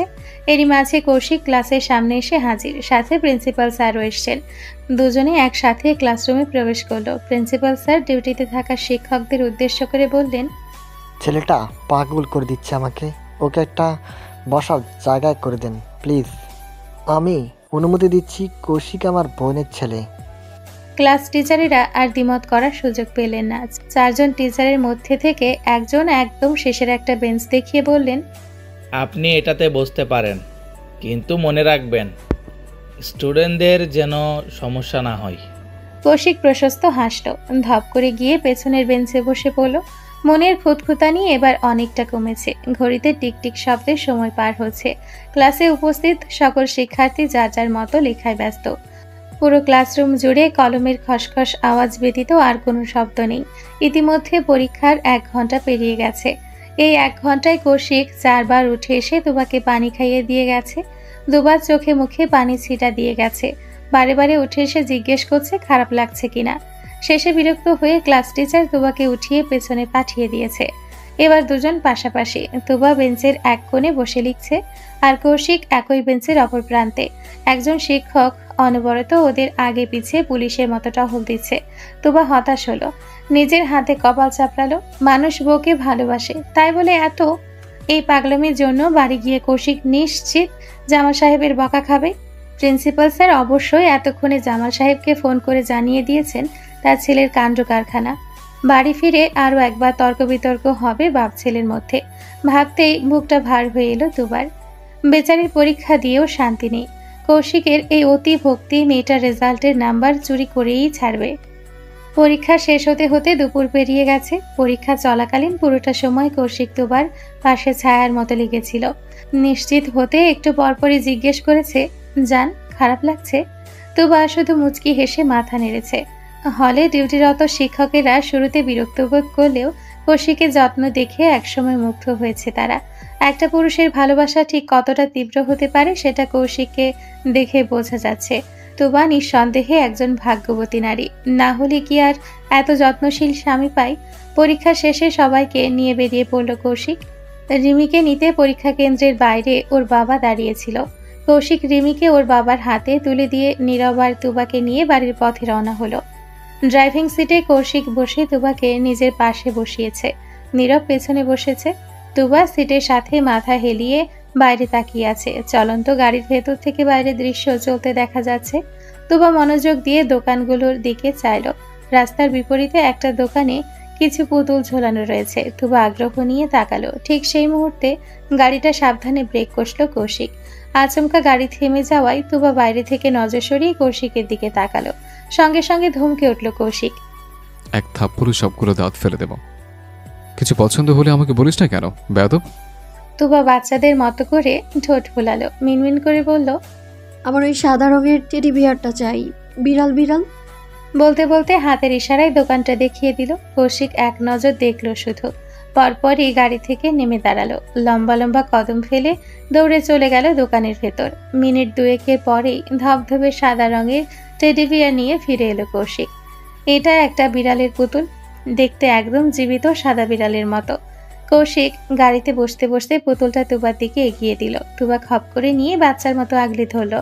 সেটা নিয়ে নাড়াচাড়া করতে করতে অভিমান স্বরে বলল, আপনি আমায় ধমক দিলেন তো, থাপ্পড়ও মারতে চাইলেন। একবার আমার বাবুকে আসতে দিন, আমি ওকে আপনার কোলে একটুও দিব না। আচ্ছা তাই? হ্যাঁ হ্যাঁ তাই। তুবার বাচ্চামো দেখে ঠোঁট কামড়ে হাসলো কৌশিক। এক টানে গাড়ির দরজা আটকে নীরবকে বলল, চোখ বন্ধ করতে নীরব। নীরব বাধ্য ছেলের মতো দুই হাতে চোখ আবদ্ধ করলো। কৌশিক বাঁকা হেসে এগিয়ে এলো। তুবার অভিমানে ফুলিয়ে রাখা ফুলো ফুলো গালটা চেপে ধরে শক্ত করে ঠোঁটে চুমু খেলো। ঠোঁট কামড়ে হেসে বলল, বাচ্চার মা সহ কোলে তুলে নেব, যদি পারিস তো আটকে নিস। তুবা চোখ পাকিয়ে তাকালো। সেটা দেখেই কৌশিক শব্দ করে হেসে ফেলল। হাসতে হাসতে গাড়ি স্টার্ট দিল। দুষ্টুমির ছলে বলল, অনেকদিন ধরে ছাড় পেয়েছিস জান, এর জন্য মাথায় স্ক্রু ঢিলা হয়ে গেছে। কোনো ব্যাপার না, আমার বেবিটাকে একবার আসতে দে, তো ঢিলে হওয়া সব স্ক্রু একে একে টাইট করে দেব। তুবার পরীক্ষার মাঝে 2-3 এমনকি 4 দিন পর্যন্ত গ্যাপ আছে। আগামী পরীক্ষা 2 দিন পর হবে। তুবা সন্ধ্যায় হালকা নাস্তা করে পড়ায় মনোযোগ দিয়েছে। কৌশিক আজ অফিসে গেছে। চলে বলে কৌশলে ঘন ঘন ফাঁকি দিলেও আজ অফিসে যেতেই হয়েছে। বাসায় থেকে সব কাজ ম্যানেজ করা সম্ভব হচ্ছে না। এখন সবে সন্ধ্যা। নিয়ম মোতাবেক রাত 8টায় কৌশিক বাড়ি ফিরবে। কৌশিকের ফেরার অপেক্ষা করতে করতে বিরক্ত হয়ে পড়ায় মনোনিবেশ করার চেষ্টা করলো তুবা, কিন্তু কেন যেন ভালো লাগছে না। শরীরটা দরদর করে ঘামছে, ভীষণ একা একা লাগছে। অকারণেই কান্না পাচ্ছে। প্রেগন্যান্সির শুরু থেকেই তুবার মধ্যে এমন অদ্ভুত কিছু পরিবর্তন ঘটেছে। মাঝে মাঝে কিছুই খেতে মন চায় না, আবার কখনো কখনো প্রচুর খেতে ইচ্ছে করে। কারণ ছাড়াই হাসতে মন চায়, আবার অকারণেই কান্না পায়। এমন অনেক হয়েছে। রাতে তুবার হঠাৎ ঘুম ভেঙে গেছে। সেই মাঝরাতে কারণ ছাড়াই তুবা বাচ্চাদের মতো কেঁদেছে। ওকে অনেক বুঝিয়ে শান্ত করেছে কৌশিক। কত রাত নির্ঘুম কাটিয়ে দিয়েছে তুবার সাথে। ভাবতে ভাবতে মুচকি হাসলো তুবা। হাতের বইটা পাশে রেখে কৌশিকের নাম্বারে ডায়াল করলো। একবার রিং বাজতেই ফোনটা রিসিভ করলো কৌশিক। কণ্ঠে এক রাশ চিন্তা। কি হয়েছে জান? শরীর খারাপ লাগছে? মাকে ফোন দেব? না, আমি ঠিক আছি। এবার যেন কৌশিক শান্ত হলো। ফোনের ওপাশ থেকে স্বস্তির নিঃশ্বাস ছাড়ার শব্দ শোনা গেল। কৌশিক শান্ত কণ্ঠে বলল, আমাকে মিস করছিস? কতটা? অনেক বেশি। তুবা একটু থামলো, এরপর বায়নার সুরে বলল, ভালো লাগছে না আমার। কখন আসবেন আপনি? এই তো আর 1 ঘন্টা, তারপরই বাড়ি ফিরবো। আসার সময় আমার জন্য ফুচকা নিয়ে আসবেন। কৌশিক থেমে গেল, শাসন সুরে বলল, একদম না, এসব উল্টাপাল্টা খাবার এখন মোটেও খাওয়া যাবে না। এসব ফুচকা চটপটি অস্বস্তিকর। কৌশিকের বারণ শুনে হুট করে মন খারাপ হয়ে গেল তুবার। ভীষণ কান্না পাচ্ছে, মনে হচ্ছে চিৎকার করে কাঁদতে। কান্না দমিয়ে নাক টানলো তুবা। কৌশিক বোধহয় শুনতে পেল। নিরুপায় হয়ে হতাশার নিঃশ্বাস ছাড়লো। ক্লান্ত কণ্ঠে বলল, আচ্ছা বেশ, বাড়ি ফিরে আমি নিজের হাতে বানিয়ে খাওয়াবো, চলবে? তুবার মুখে তৎক্ষণাৎ হাসি ফুটে উঠল। সে হাসি হাসি মুখ করে বলল, আচ্ছা, তবে তাড়াতাড়ি আসবেন কিন্তু। তাড়াতাড়ি ফুচকা খেতে না পারলে আমি কিন্তু আবার মরেই যাব। তখন ভূত হয়ে সব ফুচকাওয়ালাদের জ্বালাতন করব। তুবার মুখে মরার কথা শুনে রেগে গেল কৌশিক। কোষে ধমক দিতে গিয়েও নিজেকে দমিয়ে নিল। দাঁতে দাঁত চেপে রাগটা হজম করলো। কথার সমাপ্তি না টেনেই খট করে কলটা কেটে দিল। তুবা তেমন কিছু মনে করলো না, হয়তো তাড়াতাড়ি কাজ শেষ করবে বলেই ফোনটা কেটেছে। তুবাও নিজের ফোন বিছানায় রেখে শোয়া থেকে উঠে দাঁড়ালো। বইটা হাতে নিয়ে হাঁটতে হাঁটতে বই পড়তে শুরু করলো। উঁচু পেটটা নিয়ে মেয়েটার হাঁটা চলা করা মুশকিল। পা টিপে টিপে কদম ফেললো তুবা। পায়চারি করতে করতে হঠাৎ বইটা হাত ফসকে নিচে পড়ে গেল। তুবা অতিষ্ঠ ভঙ্গিতে কপাল চাপড়ালো। বইটা এখনই পড়া ছিল। সামনে ঝুঁকে বইটা তোলার চেষ্টা করলো তুবা, কিন্তু উঁচু পেটের কারণে সামনে ঝুঁকতে পারছে না। বিরক্ত হয়ে তুবা উঠে দাঁড়ালো। এরপর পণ্ডিতি করে আবারও ঝুঁকলো। অর্থাৎ সে এই মুহূর্তে বইটা তুলেই ছাড়বে এবং কারো সাহায্য ছাড়া সে একাই করবে। অতিরিক্ত ঝুঁকতে গিয়ে আচমকা 2 পায়ের ভারসাম্য হারালো তুবা। স্লিপ করে পুরোপুরি সামনে ঝুঁকে উপর হয়ে পড়ে গেল। পাহাড় সমান উঁচু পেটে চাপ লেগে পেটে চিনচিনে ব্যথা অনুভব হলো। সেকেন্ডের ব্যবধানে চিনচিনে ব্যথা কঠিন রূপ ধারণ করল। সহ্য ক্ষমতা হারিয়ে তুবা গলা ফাটিয়ে চিৎকার করে উঠল। বাড়ির রমণীরা রান্নাঘরে রাতের খাবারের আয়োজন করছিলেন। আচমকা দোতলা থেকে তুবার চিৎকার শুনে চমকে উঠলেন সকলে। হাতের সব কাজ ফেলে তিন যা ছুটলেন তুবার ঘরের উদ্দেশ্যে। বাড়ির তিন কর্তা এবং রিয়া নীরবও ছুটল। সবাই মিলে তুবার ঘরের সামনে আসতেই সকলের মাথায় যেন আকাশ ভেঙে পড়ল। তুবা ফ্লোরে শুয়ে পেট চেপে ধরে কাতরাচ্ছে। ইতিমধ্যে ওয়াটার ব্রেক শুরু হয়ে গেছে। সবার আর বুঝতে বাকি নেই তুবা কোনোভাবে পড়ে গেছে। ময়না বেগম আর্তনাদ করে ছুটলেন মেয়ের কাছে। তাওহিদ সাহেব সবাইকে উপেক্ষা করে মেয়েকে কোলে তুলে নিলেন। তুবার ওজন অতিরিক্ত বেড়ে যাওয়ায় ভদ্রলোক হাঁটতে হিমশিম খাচ্ছিলেন। ওনাকে সাহায্য করলো নীরব। দুজনে মিলে ধরাধরি করে ছুটল হসপিটালের উদ্দেশ্যে। হসপিটাল পৌঁছানোর মাঝে রাস্তায় তুবা দুবার জ্ঞান হারিয়েছে। ওর চোখে মুখে পানি ছিটিয়ে জ্ঞান ফেরানো হয়েছে। মেয়েটা কিছুতেই জ্ঞান ধরে রাখতে পারছে না, বারবার মূর্ছা যাচ্ছে। তাওহিদ সাহেবের পুরো শরীর থরথর করে কাঁপছে, ভয়ে বুক কামড়ে ধরছে। একমাত্র মেয়ে তার, বয়সী বা কত, মাত্র 19। এত কম বয়সে কি মেয়েটা এত ব্যথা সইতে পারে? একা একা কিভাবে লড়াই করবে মেয়েটা? এ যদি হেরে যায়, তাওহিদ সাহেবের কোল বুক দুটোই যে খালি হয়ে যাবে। তিক্ত বিষাক্ত কিছু সময় অতিবাহিত হওয়ার পর গাড়িটা হসপিটালে পৌঁছালো। তাওহিদ সাহেব আবারও মেয়েকে কোলে তুলে ছুটলেন হসপিটালের ভেতরে। তুবাকে ভেতরে নিয়ে যাওয়ার পর পরিবারের সবাই দরজার সামনে জটলা পাকিয়েছে। শেষ মুহূর্তে ওটিতে ঢোকানোর সময় তুবা আবারও জ্ঞান হারিয়েছে। তাওহিদ সাহেবের ভয় এতে দ্বিগুণ বেড়ে গেছে। এমন সিচুয়েশনে বারবার জ্ঞান হারানো মোটেও ভালো লক্ষণ নয়। তাকে শান্ত করতে কাঁধে পিঠে হাত বুলিয়ে দিচ্ছেন মেজ ভাই। ময়না বেগমের কাঁদতে কাঁদতে বেহাল দশা। তাকে সান্ত্বনা দিচ্ছে দুই যা, কিন্তু মায়ের মন কি আর শান্ত করা সম্ভব? তিনি বুক চাপড়ে কাঁদছেন আর বিলাপ করছেন। সব আমার দোষ। কৌশিক আমাকে বলে গেছিল ওর খেয়াল রাখতে। আমার উচিত ছিল ওর কাছে থাকা। আমি কেন থাকলাম না? আমি থাকলে আমার মেয়েটা এভাবে পড়তো না। এমন হাজারো কথা নিয়ে আহাজারি করছেন তিনি। ময়না বেগমের মুখে কৌশিকের নাম শুনে জামা সাহেবের বুকে ব্যথা শুরু হলো। ছেলের চিন্তা তাকে চারদিক থেকে ঘিরে ধরল। তিনি জানেন নিজের ছেলেকে। তুবার জন্য ছেলের পাগলামিগুলো নিজের চোখে দেখেছেন। তুবার এই খবর শুনলে কৌশিক কিভাবে রিয়াক্ট করবে? তুবার এখনো ডেলিভারির সময় হয়নি। সময়ের আগে ডেলিভারিতে অবশ্যই জটিলতার সৃষ্টি হবে। এমন পরিস্থিতিতে তিনি ছেলেকে সামলাবেন কিভাবে? ভদ্রলোক শান্তিতে চিন্তা করারও সুযোগ পেলেন না, কারণ ঠিক সেই মুহূর্তে হসপিটালে আগমন ঘটল কৌশিকের। ছেলেটা কেমন উৎভ্রান্তের মতো দৌড়ে আসছে, চুলগুলো এলোমেলো, চোখ দুটো রক্তলাল, পুরো চেহারায় পাগলের ছাপ। পরিবারের কাছাকাছি আসতেই কৌশিক চেপে ধরল নিজের বাবাকে। তুবা কোথায় বাবা? কি হয়েছে ওর? জামাল সাহেব জবাব দিতে পারলেন না। ছেলের এমন এলোমেলো অবস্থা দেখে তিনি কথা বলার ভাষা হারিয়ে ফেলেছেন। নিজের বাবার থেকে জবাব না পেয়ে অধৈর্য হলো কৌশিক। একবার চঞ্চল নয়নে সকলের দিকে তাকালো। একটু দূরে রিয়া আর নীরব দাঁড়িয়ে। রিয়া মুখ চেপে ধরে কাছে। নীরব মাথা নিচু করে রিয়ার মাথায় হাত বুলিয়ে দিচ্ছে।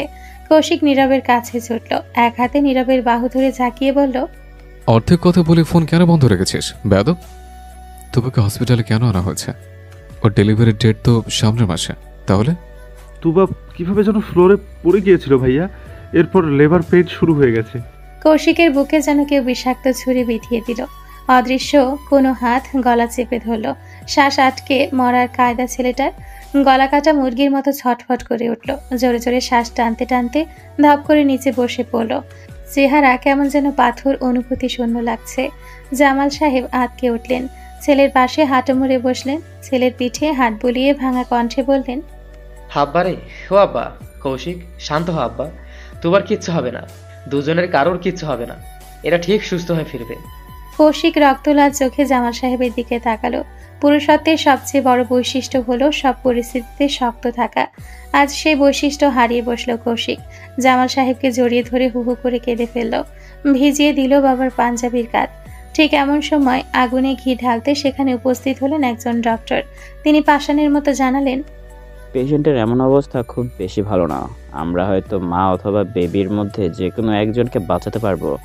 আপনারা জানান কাকে বাঁচাতে চান। সকলের শ্বাস এবার যেন পুরোপুরি আটকে গেল। তুবার গর্ভে যে সন্তান আছে সে ভূঁইয়া বংশের উত্তরসূরি, বংশের আগামী প্রজন্ম, ভূঁইয়া পরিবারের ভবিষ্যৎ। এদিকে তুবাও পরিবারের সবচেয়ে আদরের মেয়ে। দুজন প্রিয় মানুষের মধ্যে কোনো একজনকে কি বেছে নেওয়া যায়? তাওহিদ সাহেব হু হু করে কেঁদে ফেললেন। মেয়েকে হারানোর সংখ্যায় ভদ্রলোকের বুক কামড়ে ধরল। জামাল সাহেব যেন জ্ঞান খুইয়ে বসেছেন। এমন সময় গর্জে উঠল কৌশিক। উৎক্রান্তের মতো বিলাপ করতে করতে বলল, আমার তোবাকে চাই, আমার সত্যি তোবাকে চাই। আমার আর কিচ্ছু চাই না, কিচ্ছু না। আমার তোবাকে ফিরিয়ে দিন। ওকে ছাড়া আমি মরে যাব, আমি বাঁচব না, আমি সত্যিই মরে যাব। কৌশিকের পাগলের মতো বিলাপ করতে দেখে পেছন থেকে আগলে ধরল নীরব। জামাল সাহেব বুকে পাথর রেখে বললেন, আমাদের মেয়েকে আগে বাঁচান ডক্টর, তবে চেষ্টা করবেন আমার নাতি অথবা নাতনি যেই হোক ওকেও বাঁচানোর। কথাটা বলার সময় ভদ্রলোকের গলা কাঁপছিল। আহারে, তিনি কতই না স্বপ্ন গুছিয়ে রেখেছেন নিজের নাতি নাতনি নিয়ে। তার ঘর আলো করতে বংশের প্রদীপ আসছে, যে সবার চোখের মণি হয়ে আদরে আদরে বড় হবে। তিনি কাঁধে নিয়ে ঘুরে বেড়াবেন নিজের আগামী প্রজন্মকে। সেই বংশের প্রদীপ নিভিয়ে দিতে আজ ঘোষণা দিলেন। বুকটা হঠাৎ করে মুচড়ে উঠল। ডক্টর তৎক্ষণাৎ একটা কাগজ এগিয়ে দিল। জামাল সাহেব কৌশিকের কাছে কাগজটা এগিয়ে দিলেন। কাঁপা কাঁপা হাতে এলোমেলোভাবে সাইন করলো কৌশিক। সঙ্গে সঙ্গে ডক্টর আবারও ওটিতে ঢুকে গেলেন। কৌশিক এবার যেন পুরোপুরি ভেঙে পড়ল। দুই হাতে মুখ চেপে ধরে হু হু করে কেঁদে ফেলল। জামাল সাহেব ছেলের কাছে বসলেন। কৌশিক মাথা নিচু রেখে পাগলের মতো মাথা নেড়ে বলল, তোমার কিছু হলে আমি বাঁচব না বাবা, আমি মরে যাব, আমি নিজেকে শেষ করে দেব। ওর কিছু হলে হসপিটাল থেকে 2টা লাশ বের হবে, আমি নিজেকে মেরে ফেলবো। তো বাচ্চার আমি বাঁচতে চাই না, আমার চাই না আমার জীবন। পাগলের মতো বিলাপ করতে করতে আচমকা জামাল সাহেবের ওপর ঢলে পড়ল কৌশিক। অতিরিক্ত চিন্তায় ছেলেটা জ্ঞান হারিয়ে ফেলেছে। জামাল সাহেব আঁতকে উঠলেন। ছেলেকে দুই হাতে আগলে ধরে করুণ স্বরে ডাকলেন, আব্বারে, কৌশিক, ও আব্বা, চোখ খোল। ঘড়ির কাঁটা টিকটিক শব্দে বেজে চলেছে। হসপিটালের দেওয়ালে দেওয়ালে দাপিয়ে বেড়াচ্ছে স্বজনদের মুখ ফাটা আর্তনাদ। হসপিটালে আসলে বোঝা যায় মানবজাতি ঠিক কতটা অসহায়, স্বজন হারানোর বেদনা ঠিক কতটা পীড়াদায়ক। ইতিমধ্যে 2 ঘন্টা সময় বেরিয়ে গেছে। দুবার অপারেশন এখনো চলছে। কৌশিককে পাশের রুমে স্যালাইন দিয়ে রাখা হয়েছে। ঘুমের ইঞ্জেকশন দিয়ে ছেলেটাকে ঘুম পাড়িয়ে রেখেছে। পরিবারের ভারী নিঃশ্বাসে থমথমে হয়ে উঠেছে হসপিটালের পরিবেশ। তাওহিদ সাহেব লাল চোখে দরজার সামনে অনবরত পায়চারি করছেন। এত সময় হয়ে গেল, ডক্টর বের হচ্ছে না কেন? মেয়ে নাতি নাতনি চিন্তায় দণ্ড স্থির হয়ে বসতে পারছেন না। প্রায় আধা ঘন্টার সময় পর কৌশিকের জ্ঞান ফিরে এলো। পিটপিট করে চোখ খুলে কয়েক সেকেন্ড ধ্যান মেরে পড়ে রইল। মস্তিষ্ক অচল, কোনো বোধ বুদ্ধি কাজ করছে না। এরপর সেকেন্ড ঘুরতেই হুট করে মনে পড়ল তুবার কথা। কৌশিক সঙ্গে সঙ্গে হুড়মুড়িয়ে শোয়া থেকে উঠে বসলো। হাতে লাগানো ক্যানুলা টান দিয়ে খুলে এলোমেলো পায়ে বেরিয়ে গেল সেখান থেকে। জামাল সাহেব পেছনে হাত বেঁধে চিন্তিত ভঙ্গিতে পায়চারি করছিলেন। ঠিক এমন সময় হন্তদন্ত ভঙ্গিতে ছুটে আসলো কৌশিক। ক্যানুলা লাগানো হাত থেকে চুয়ে চুয়ে রক্ত পড়ছে। নিশ্চিত পাগলটা টেনে টুনে সুচ বের করে ফেলেছে। জামাল সাহেব হতাশ হলেও একদিকে বাড়ির মেয়ে এবং তার অনাগত সন্তানকে নিয়ে চিন্তা, অন্যদিকে নিজের ছেলে। এত চিন্তা একসাথে সামলাতে হিমশিম খাচ্ছেন ভদ্রলোক। কিভাবে সামলাবেন এত কিছু? বয়স হয়ে গেছে যে। তিনি হতাশ হয়ে ছেলের দিকে এগিয়ে গেলেন। হাতটা ধরে টেনে বসালেন সারি সারি বিছিয়ে রাখা চেয়ারে। কৌশিক ব্যাকুল কণ্ঠে প্রশ্ন করল, বাবা, তুবা? অপারেশন চলছে, একটু ধৈর্য ধরো। তুমি বুদ্ধিমান ছেলে হয়ে এমন পাগলামি করো না, আমি এত কিছু সামলাতে পারছি না। কৌশিক কানেও নিল না সেই কথা। সে অস্থির নজরে ওটি রুমের দরজার দিকে তাকিয়ে রইল। জামাল সাহেবকে কে বোঝাবে কৌশিকের মনের অবস্থা? কেউ আন্দাজও করতে পারছে না এই মুহূর্তে ছেলেটার মনের মধ্যে দিয়ে ঠিক কি পরিমাণ ভয়ানক ঝড় বইছে। পুরো 2.5 ঘন্টা পর ওটি রুমের লাইট বন্ধ হলো। সঙ্গে সঙ্গে উপস্থিত সকলে নড়ে চড়ে দাঁড়ালো। তিক্ত কোনো বাণী শোনার জন্য মন শক্ত করে নিল। 1 মিনিট খানিক সময় পর দরজা খুলে বেরিয়ে এলেন তুবার সার্জন। তিনি একটানে মুখের মাস্ক খুলে কপালের ঘাম মুছলেন। জামাল সাহেব এগিয়ে এলেন ডক্টরের কাছে। সবাইকে সরিয়ে আগে এসে দাঁড়ালো কৌশিক। অসহায় চাহনিতে তাকালো ডক্টরের মুখের দিকে। কোনো প্রশ্ন করার সাহস পাচ্ছে না ছেলেটা। যদি কোনো খারাপ খবর শুনতে হয়। কৌশিক মনে মনে ঠিক করে নিল, ডক্টর তুবাকে বাঁচাতে ব্যর্থ হলে সে হসপিটালের ছাদ থেকে লাফ দিবে। তুবার প্রাণহীন দেহ নিয়ে সে কখনোই বাড়ি ফিরবে না। ডক্টর কপালের ঘাম মুছতে মুছতে নিজ উদ্যোগে বললেন, আপনাদের ভাগ্য ভালো, অনেকটা ঝুঁকি নিয়ে মা এবং বাচ্চা দুজনকে বাঁচাতে সক্ষম হয়েছি আমরা। বেবির কোনো সমস্যা না থাকলেও মায়ের অবস্থা খুব ক্রিটিক্যাল ছিল, তবে ফাইনালি দুজনে out of danger. And congratulations, ছেলে বাচ্চা হয়েছে। ডক্টরের বক্তব্য শেষ হতে না হতে একজন নার্স তোয়ালে দিয়ে জড়িয়ে বাবুকে নিয়ে বের হলো। উপস্থিত সবাই হামলে পড়ল বাচ্চার দিকে। নার্সটা সবার প্রথম ছেলেকে কৌশিকের কাছে এগিয়ে দিল, কিন্তু কৌশিক তাকিয়ে দেখল না পর্যন্ত। ওর অস্থির নয়ন তখনও দরজায় উকি ঝুঁকি দিচ্ছে। শেষে অধৈর্য হয়ে কৌশিক প্রশ্ন করল, ডক্টর, আমার স্ত্রী ও কেমন আছে? উনি আপাতত সুস্থ আছেন। আপনারা 1 ঘন্টা পরে পেশেন্টের সাথে দেখা করতে পারবেন। ডাক্তারের নিষেধাজ্ঞা কৌশিক থোড়াই মানল। তুবা ওর বউ, নিজের বউয়ের কাছে যেতে কিসের নিষেধাজ্ঞা? কৌশিক হুড়মুড়িয়ে ঢুকে পড়ল তুবার কেবিনের ভেতর। ডাক্তার আটকাতে গেলে জামাল সাহেব তাকে অনুরোধ করলেন না আটকাতে। কাতর স্বরে বললেন, এখন আটকালে আমার ছেলেটা পাগল হয়ে যাবে ডক্টর। ডক্টররা তেমন কিছু বললেন না। তার পেশাগত জীবনে এ ধরনের ঘটনা হরহামেশাই ঘটে। এতে ডক্টরদের ইমোশনাল হলে চলে না। হসপিটালের ছোটখাটো বেডে চুপচাপ শুয়েছিল তুবা। জ্ঞান ফিরেছে একটু আগেই। সেই থেকেই চুপটি করে শুয়ে আছে। কোমর থেকে নিচের দিকটা এখনো অনুভূতি শূন্য। ওষুধের প্রভাব কাটতে হয়তো আরো কিছুক্ষণ সময় লাগবে। কৌশিক ভেতরে ঢুকতেই সবার আগে নজর গেল বেডে পাথরের মতো শুয়ে থাকা তুবার দিকে। এতক্ষণ পর তুবার মুখটা দেখতেই বুকের পাঁজর ভেঙে এলো কৌশিকের। দিক বেদিক ভুলে ছুটে গেল তুবার কাছে। এক পাশ থেকে শক্ত করে জড়িয়ে ধরল তুবাকে। ঘাড়ের নিচ দিয়ে হাত ঢুকিয়ে দিয়ে 2 হাতের শক্ত বাঁধনে বেঁধে নিল কৌশিক। পরপরই মাথা তুলল। উৎভ্রান্তের মতো তুবার পুরো মুখ জুড়ে পাগলের মতো চুমু খেল। এক চিমটি জায়গাও বাদ রাখল না। এরপর আবারও শক্ত করে জড়িয়ে ধরল তুবাকে। মুখটা তুবার ঘাড়ে গুজে দিয়ে নিঃশব্দে চোখের পানি ছেড়ে দিল কৌশিক। কান্নার শব্দ শোনা যাচ্ছে না, কিন্তু থেকে থেকে শরীর কেঁপে ওঠায় টের পাওয়া যাচ্ছে। কৌশিক তুবার ঘাড়ে ঠোঁট চেপে ধরল। কাঁপা কাঁপা কণ্ঠে পাগলের মতো জপতে লাগলো, আই লাভ ইউ জান, I love you, I love you very much, I love you. বলতে বলতে ফুপিয়ে উঠল কৌশিক। একদম বাচ্চাদের মতো আবেগ ধরে রাখতে ব্যর্থ হচ্ছে। কৌশিকের পাগলামি দেখে তুবার চোখের কোণেও অশ্রুকণা জমল। আবার ঠোঁটের কোণে হাসিয়ে ফুটল। তুবা নিজের ভারী হাত দুটো তুলেই কৌশিকের পিঠে রাখলো। আলতো করে বুলিয়ে দিয়ে ভাঙা কণ্ঠে বলল, শান্ত হন, ঠিক আছে, আমি উঠে দেখুন। কৌশিক শুনল না। তুবার গলায় মুখ গুজেই বাচ্চাদের মতো মাথা নেড়ে না বোঝালো। তুবা এবার জোরে হেসে ফেলল। ধীরে সুস্থে বলল, আমাদের ছেলেকে দেখবেন না, যার জন্য আমি এত কষ্ট করলাম, জীবন বাজি রাখলাম, আপনি তাকে উপেক্ষা করে চলে এলেন। কৌশিক এবার তুবার ঘাড় থেকে মুখ তুলল। 2 হাতে চোখের পানি মুছে ফেলল। তুবার একটা হাত শক্ত করে জড়িয়ে ধরে হাতের উল্টো পিঠে চুমু খেল। ভাঙা কণ্ঠে বলল, আমার সবার আগে তোকে চাই তুবা, তারপর অন্য কিছু। আমি বাচ্চা ছাড়া জীবনে অনায়াসে কাটিয়ে দিতে পারবো, কিন্তু তোকে ছাড়া পারবো না। ও তো আমার দেহের একটা অংশ, কিন্তু তুই যে আমার প্রাণ। তুবা থমকে গেল। কথা বলার ভাষা হারিয়ে ফেলল। চোখ ফেটে কান্না এলো। ক্রন্দন সুরে মিনমিন করে বলল, আমাকে এত কেন ভালোবাসেন আপনি? কৌশিক মাথা ঝুঁকালো। তুবার ফ্যাকাশে চিকন ঠোঁটে আলতো করে চুমু খেলো। মুখে এক চিমটি হাসি টেনে বলল, কারণ তুই যে আমার জান। মানুষ তো নিজের জানকে সবচেয়ে বেশি ভালোবাসে। তুবার ঠোঁটের কোণে প্রাপ্তির হাসি ছড়িয়ে পড়ল। নিজের দিকে ঝুঁকে থাকা কৌশিককে ঠেলে ঠুলে উঠিয়ে দিয়ে বলল, আগে জান তো, আমার ছেলেকে নিয়ে আসুন, আমি ওকে দেখব। কৌশিক কথা বাড়ালো না। তুবার চিন্তায় দুনিয়াদারির কথা ভুলে বসেছিল। তবে এখন নিজের অংশকে বুকে জড়িয়ে নিতে কৌশিকের মনটাও আনচান করছে। কৌশিক উঠে গিয়ে দরজা খুলে দিল। সঙ্গে সঙ্গে কনকচাপা বেগমের কোলে নিজের অংশকে দেখতে পেল। সাদা তোয়ালে দিয়ে জড়ানো এক টুকরো রক্তের দলা যেন। ছোট্ট ছোট্ট হাতের আঙ্গুলগুলো কেমন বাকিয়ে আছে। দাদির কোলে চোখ বন্ধ করে পরম নিশ্চিন্তে ঘুমোচ্ছে। সময়ের আগে জন্ম হলেও শ্বাস প্রশ্বাস স্বাভাবিক এবং ওজন হয়েছে 2.5 কেজি। এজন্য আর ইনকিউবেটরে রাখার প্রয়োজন পড়েনি।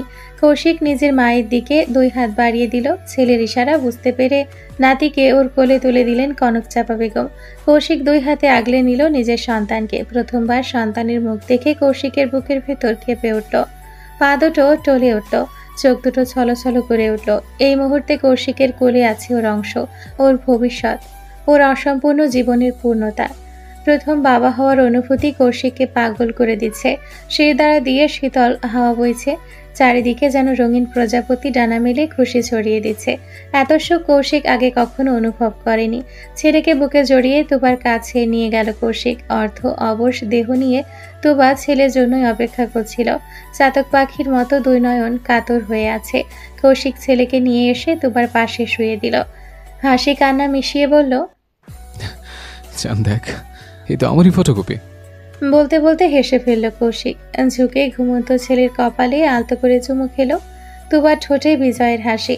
এত লম্বা ঝড়ঝাপটা পেরিয়ে অবশেষে নিজের সন্তানকে কাছে পেয়েছে। এর চাইতে সুখের আর কি হতে পারে? তুবা এক হাতে ছেলে নরম তুলতুলে আঙ্গুল আঁকড়ে ধরল। ছেলের মুখের দিকে তাকিয়ে বলল, আমি ওর নাম রাখলাম কুষাণ, কৌশিকের ছেলে কুষাণ। হাঁটি হাঁটি পাপা করে এগিয়ে চলেছে সময়। কুষাণকে পেয়ে ভূয়া মঞ্জিলে যেন চাঁদের আলো নেমে এসেছে। পরিবারের একমাত্র আদরের চোখের মনীষে। গুটি গুটি পায়ে পুরো বাড়ি দৌড়ে বেড়ায়। আধো আধো বলিতে ডেকে পাগল করে দেয় সবাইকে। কুষাণের বয়স এখন সবে 2 বছর, অথচ মুখ থেকে যেন সব সময় খই ফোটে। এই যেমন এই মুহূর্তে ছোট ছোট পায়ে পুরো ড্রয়িং রুম জুড়ে দৌড়ে বেড়াচ্ছে। জামাল সাহেব পেছন পেছন দৌড়াচ্ছে নাতিকে কোলে নিতে। অবশেষে ধরতে না পেরে তিনি ক্লান্ত হয়ে সোফায় বসে পড়লেন। পেছন থেকে পায়ের আওয়াজ বন্ধ হয়ে যাওয়ায় কুষাণ ছোট ছোট চোখে পিটপিট করে তাকালো। দাদুকে সোফায় বসে হাঁপাতে দেখে জিভ বের করে ভাঙালো। অতঃপর দৌড়ে চলে গেল জামাল সাহেবের ঘরের দিকে। সঙ্গে আদো আদো বলিতে ডাকতে লাগলো, দাদি দাদি। জামাল সাহেবের কপালে চিন্তার ভাঁজ পড়ল। তিনি চিন্তিত স্বরে চেঁচিয়ে উঠলেন, দাদু ভাই আস্তে, পড়ে যাবে তো। দাদু ভাই তার কথা কানেও তুলল না। ঝড়ের গতিতে মুহূর্তে স্থান ত্যাগ করলো। জামাল সাহেব হতাশ হলেন।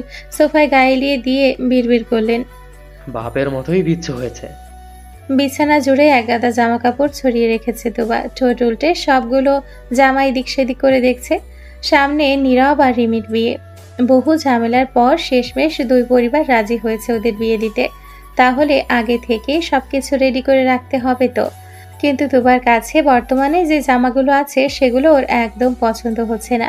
তুবা বিরক্তি নিয়ে উল্টিয়ে পাল্টিয়ে দেখতে লাগলো। ঠিক এমন সময় ঘরে উপস্থিত হলো কৌশিক। হাতে অফিসের ব্যাগ। ক্লান্ত দেহটা টেনে টুনে ঘর পর্যন্ত নিয়ে আসলো। তুবাকে খাটের ওপর কাপড় ছড়িয়ে দোকানদারি করতে দেখে কৌশিক সোজা সেই দিকেই গেল। হাতের ব্যাগটা বিছানায় ফেলে তুবাকে শক্ত করে পেছন থেকে জড়িয়ে ধরলো। তুবার ঘাড়ে মুখ গুজে দিয়ে ক্লান্ত কণ্ঠে বলল, কি হচ্ছে বউ? কমলে চিন্তার ভাঁজ কেন? এগুলোর মধ্যে আমার কোনোটাই পছন্দ হচ্ছে না। আমি নীরব আর রিমির বিয়েতে পড়বোটা কি? এই ছোট্ট ব্যাপারে এত চিন্তা? আমি ইনকাম তো করি বউ বাচ্চার জন্য। নতুন জামা কিনে দেব। এবার আমার শাড়ি চাই। বেশ, কিনে দেব, কিন্তু শাড়ি পরে শুধু আমার সামনে আসবে, অন্য কারোর সামনে যাওয়া যাবে না। তুবা হতাশ হলো। চোখ মুখ কুঁচকে গেল। কৌশিক তখন আলতো করে তুবার ঘাড়ে চুমু খেয়ে যাচ্ছে। তুবা জামা কাপড় গোছাতে গোছাতে বলল, কি? আপনার মতলবটা কি? শরীরে চার্জ ফুরিয়ে গেছে জান, একটু চার্জ দেওয়া প্রয়োজন। নেশাক্ত কণ্ঠে বলল কৌশিক। তুবা আটকে উঠল। তড়িঘড়ি করে সরতে সরতে বলল, পাগল, কোনো সময় অসময় নেই আপনার। যে কোনো মুহূর্তে ছেলে চলে আসবে। সরুন। আসবে না, ছেলে তার দাদির ঘরে ঘুমিয়ে পড়েছে। একদমই কথাটা বলেই তুবাকে কোলে তুলে নিল কৌশিক। তুবা শত ছোটাছুটি করেও ছাড়া পেল না। শেষে হাল ছেড়ে দিয়ে সম্মতি জানালো। একদমই কথাটা বলেই তুবাকে কোলে তুলে নিল কৌশিক। তুবা শত ছোটাছুটি করেও ছাড়া পেল না। শেষে হাল ছেড়ে দিয়ে সম্মতি জানালো। দুই হাতে কৌশিকের গলা জড়িয়ে ধরল। কৌশিক তুবাকে কোলে নিয়ে খাটের সাথে হেলান দিয়ে বসলো। তুবা কৌশিকের হাঁটুর উপর বসেছে। কৌশিক দুই হাতের আঁচলে তুবার মুখটা আগলে ধরল। প্রথমে তুবার কপালে আলতো করে চুমু খেলো। তুবা আবেশে চোখ দুটো বন্ধ করে নিল। কৌশিক তুবার বন্ধ চোখের পাতায় আলতো করে ঠোঁট ছোঁয়ালো। এরপর ওষ্ঠে ওষ্ঠ মিলিয়ে দিয়ে গাঢ় চুম্বনে লিপ্ত হলো দুজন। তুবা খামচে ধরল কৌশিকের পিঠ। ওষ্ঠ থেকে ওষ্ঠ সরিয়ে তুবার গলায় নামিয়ে আনলো কৌশিক। পরম যত্ন নিয়ে ছোট ছোট চুমুতে ভরিয়ে দিল। কৌশিকের শক্ত পুরুষালী হাত বিচরণ করলো তুবার অর্ধনগ্ন দেহে। তুবার দেহ জুড়ে বিদ্যুতের ঝলকানি খেলে গেল। শরীরে শক্তি ফুরিয়ে এলো। শক্তিহীনের মতো বিছানায় গায়ে এলিয়ে দিল। কৌশিক সঙ্গে সঙ্গে ঝুঁকে পড়ল তুবার ওপর। পুরুষালী ওষ্ঠজোড়া তুবা নরম দেহের প্রতিটা অঙ্গে ছাপ বসিয়ে দিল, অত্যন্ত আদর ভালোবাসার সহিত। অদৃশ্য সুখে চোখ থেকে দুফোঁটা পানি ঝরে পড়ল তুবার। এই সুখের সাথে তুবা বেশ ভালোভাবেই পরিচিত। বিয়ের পর থেকে প্রতিটা মুহূর্ত কৌশিক সুখের সাগরে ভাসিয়ে দেয়। এতগুলো বছরেও কৌশিকের ভালোবাসায় বিন্দু মাত্র ভাটা পড়েনি, বরং সময়ের সাথে সাথে ছেলেটার ভালোবাসা আরো বেড়ে যাচ্ছে। সেই সাথে বেড়ে চলেছে প্রেমের উন্মাদনা। দিন দিন তুবার প্রতি আরো বেশি উন্মাদ হচ্ছে কৌশিক। চাওয়া পাওয়া যেন বেড়েই চলেছে। রাত তখন 12টা ছুঁই ছুঁই। কৌশিকের নগ্ন বুকের সাথে বিড়ালছানার মতো লেপ্টে আছে তুবা। একটা পাতলা চাদরে আবৃত দুজনের দেহ। কৌশিকের লোমশ বুকে মাথা রেখে এক আঙ্গুলে আঁকিবুকি করতে লাগলো তুবা। মিনমিন করে বলল, চার্জ হয়েছে? কৌশিক চোখ বন্ধ করেছিল। তুবার মিনমিন কণ্ঠ শুনে চোখ মেরে তাকালো। ঘাড় বাঁকিয়ে তুবার মুখ দেখার চেষ্টা করলো। ঠোঁট কামড়ে হেসে বলল, একদম ফুল। প্রতিবার একটু চার্জের কথা বলে ফুল চার্জ করে নেন, মিথ্যেবাদী একটা। আচ্ছা তাই? অল্প চার্জ দিয়ে তোকে ছেড়ে দিলে সহ্য করতে পারবি তো? তখন তো পানিবিহীন মাছের মতো ছটফট করবে। তুবা লাজুক হেসে কৌশিকের বুকে মুখ গুজল। বুকে আলতো করে কিল দিয়ে বলল, নির্লজ্জ। কৌশিক হেসে ফেলল, শব্দ করে হাসলো।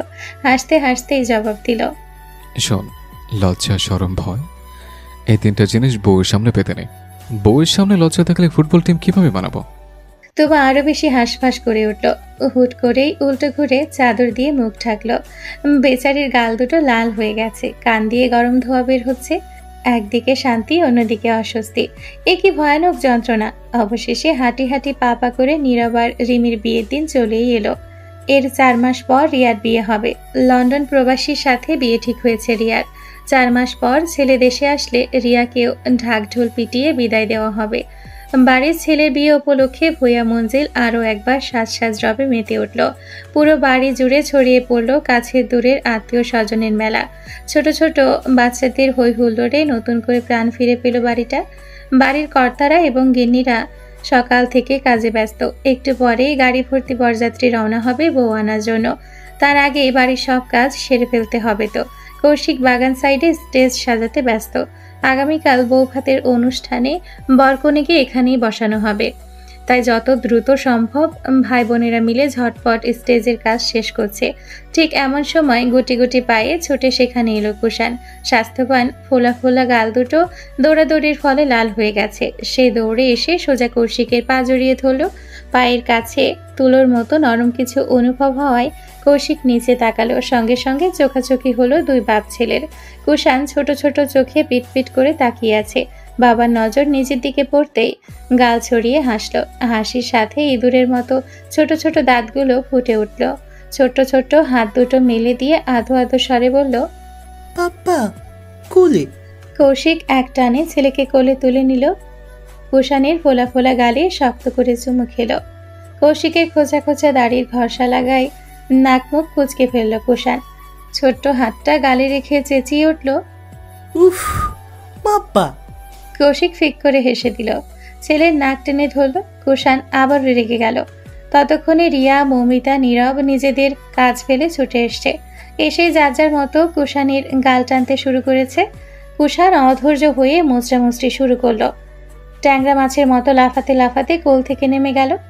বাপ, চাচা আর ফুপুদের থেকে বাঁচতে গুটি গুটি পায়ে ছুট লাগালো মায়ের কাছে।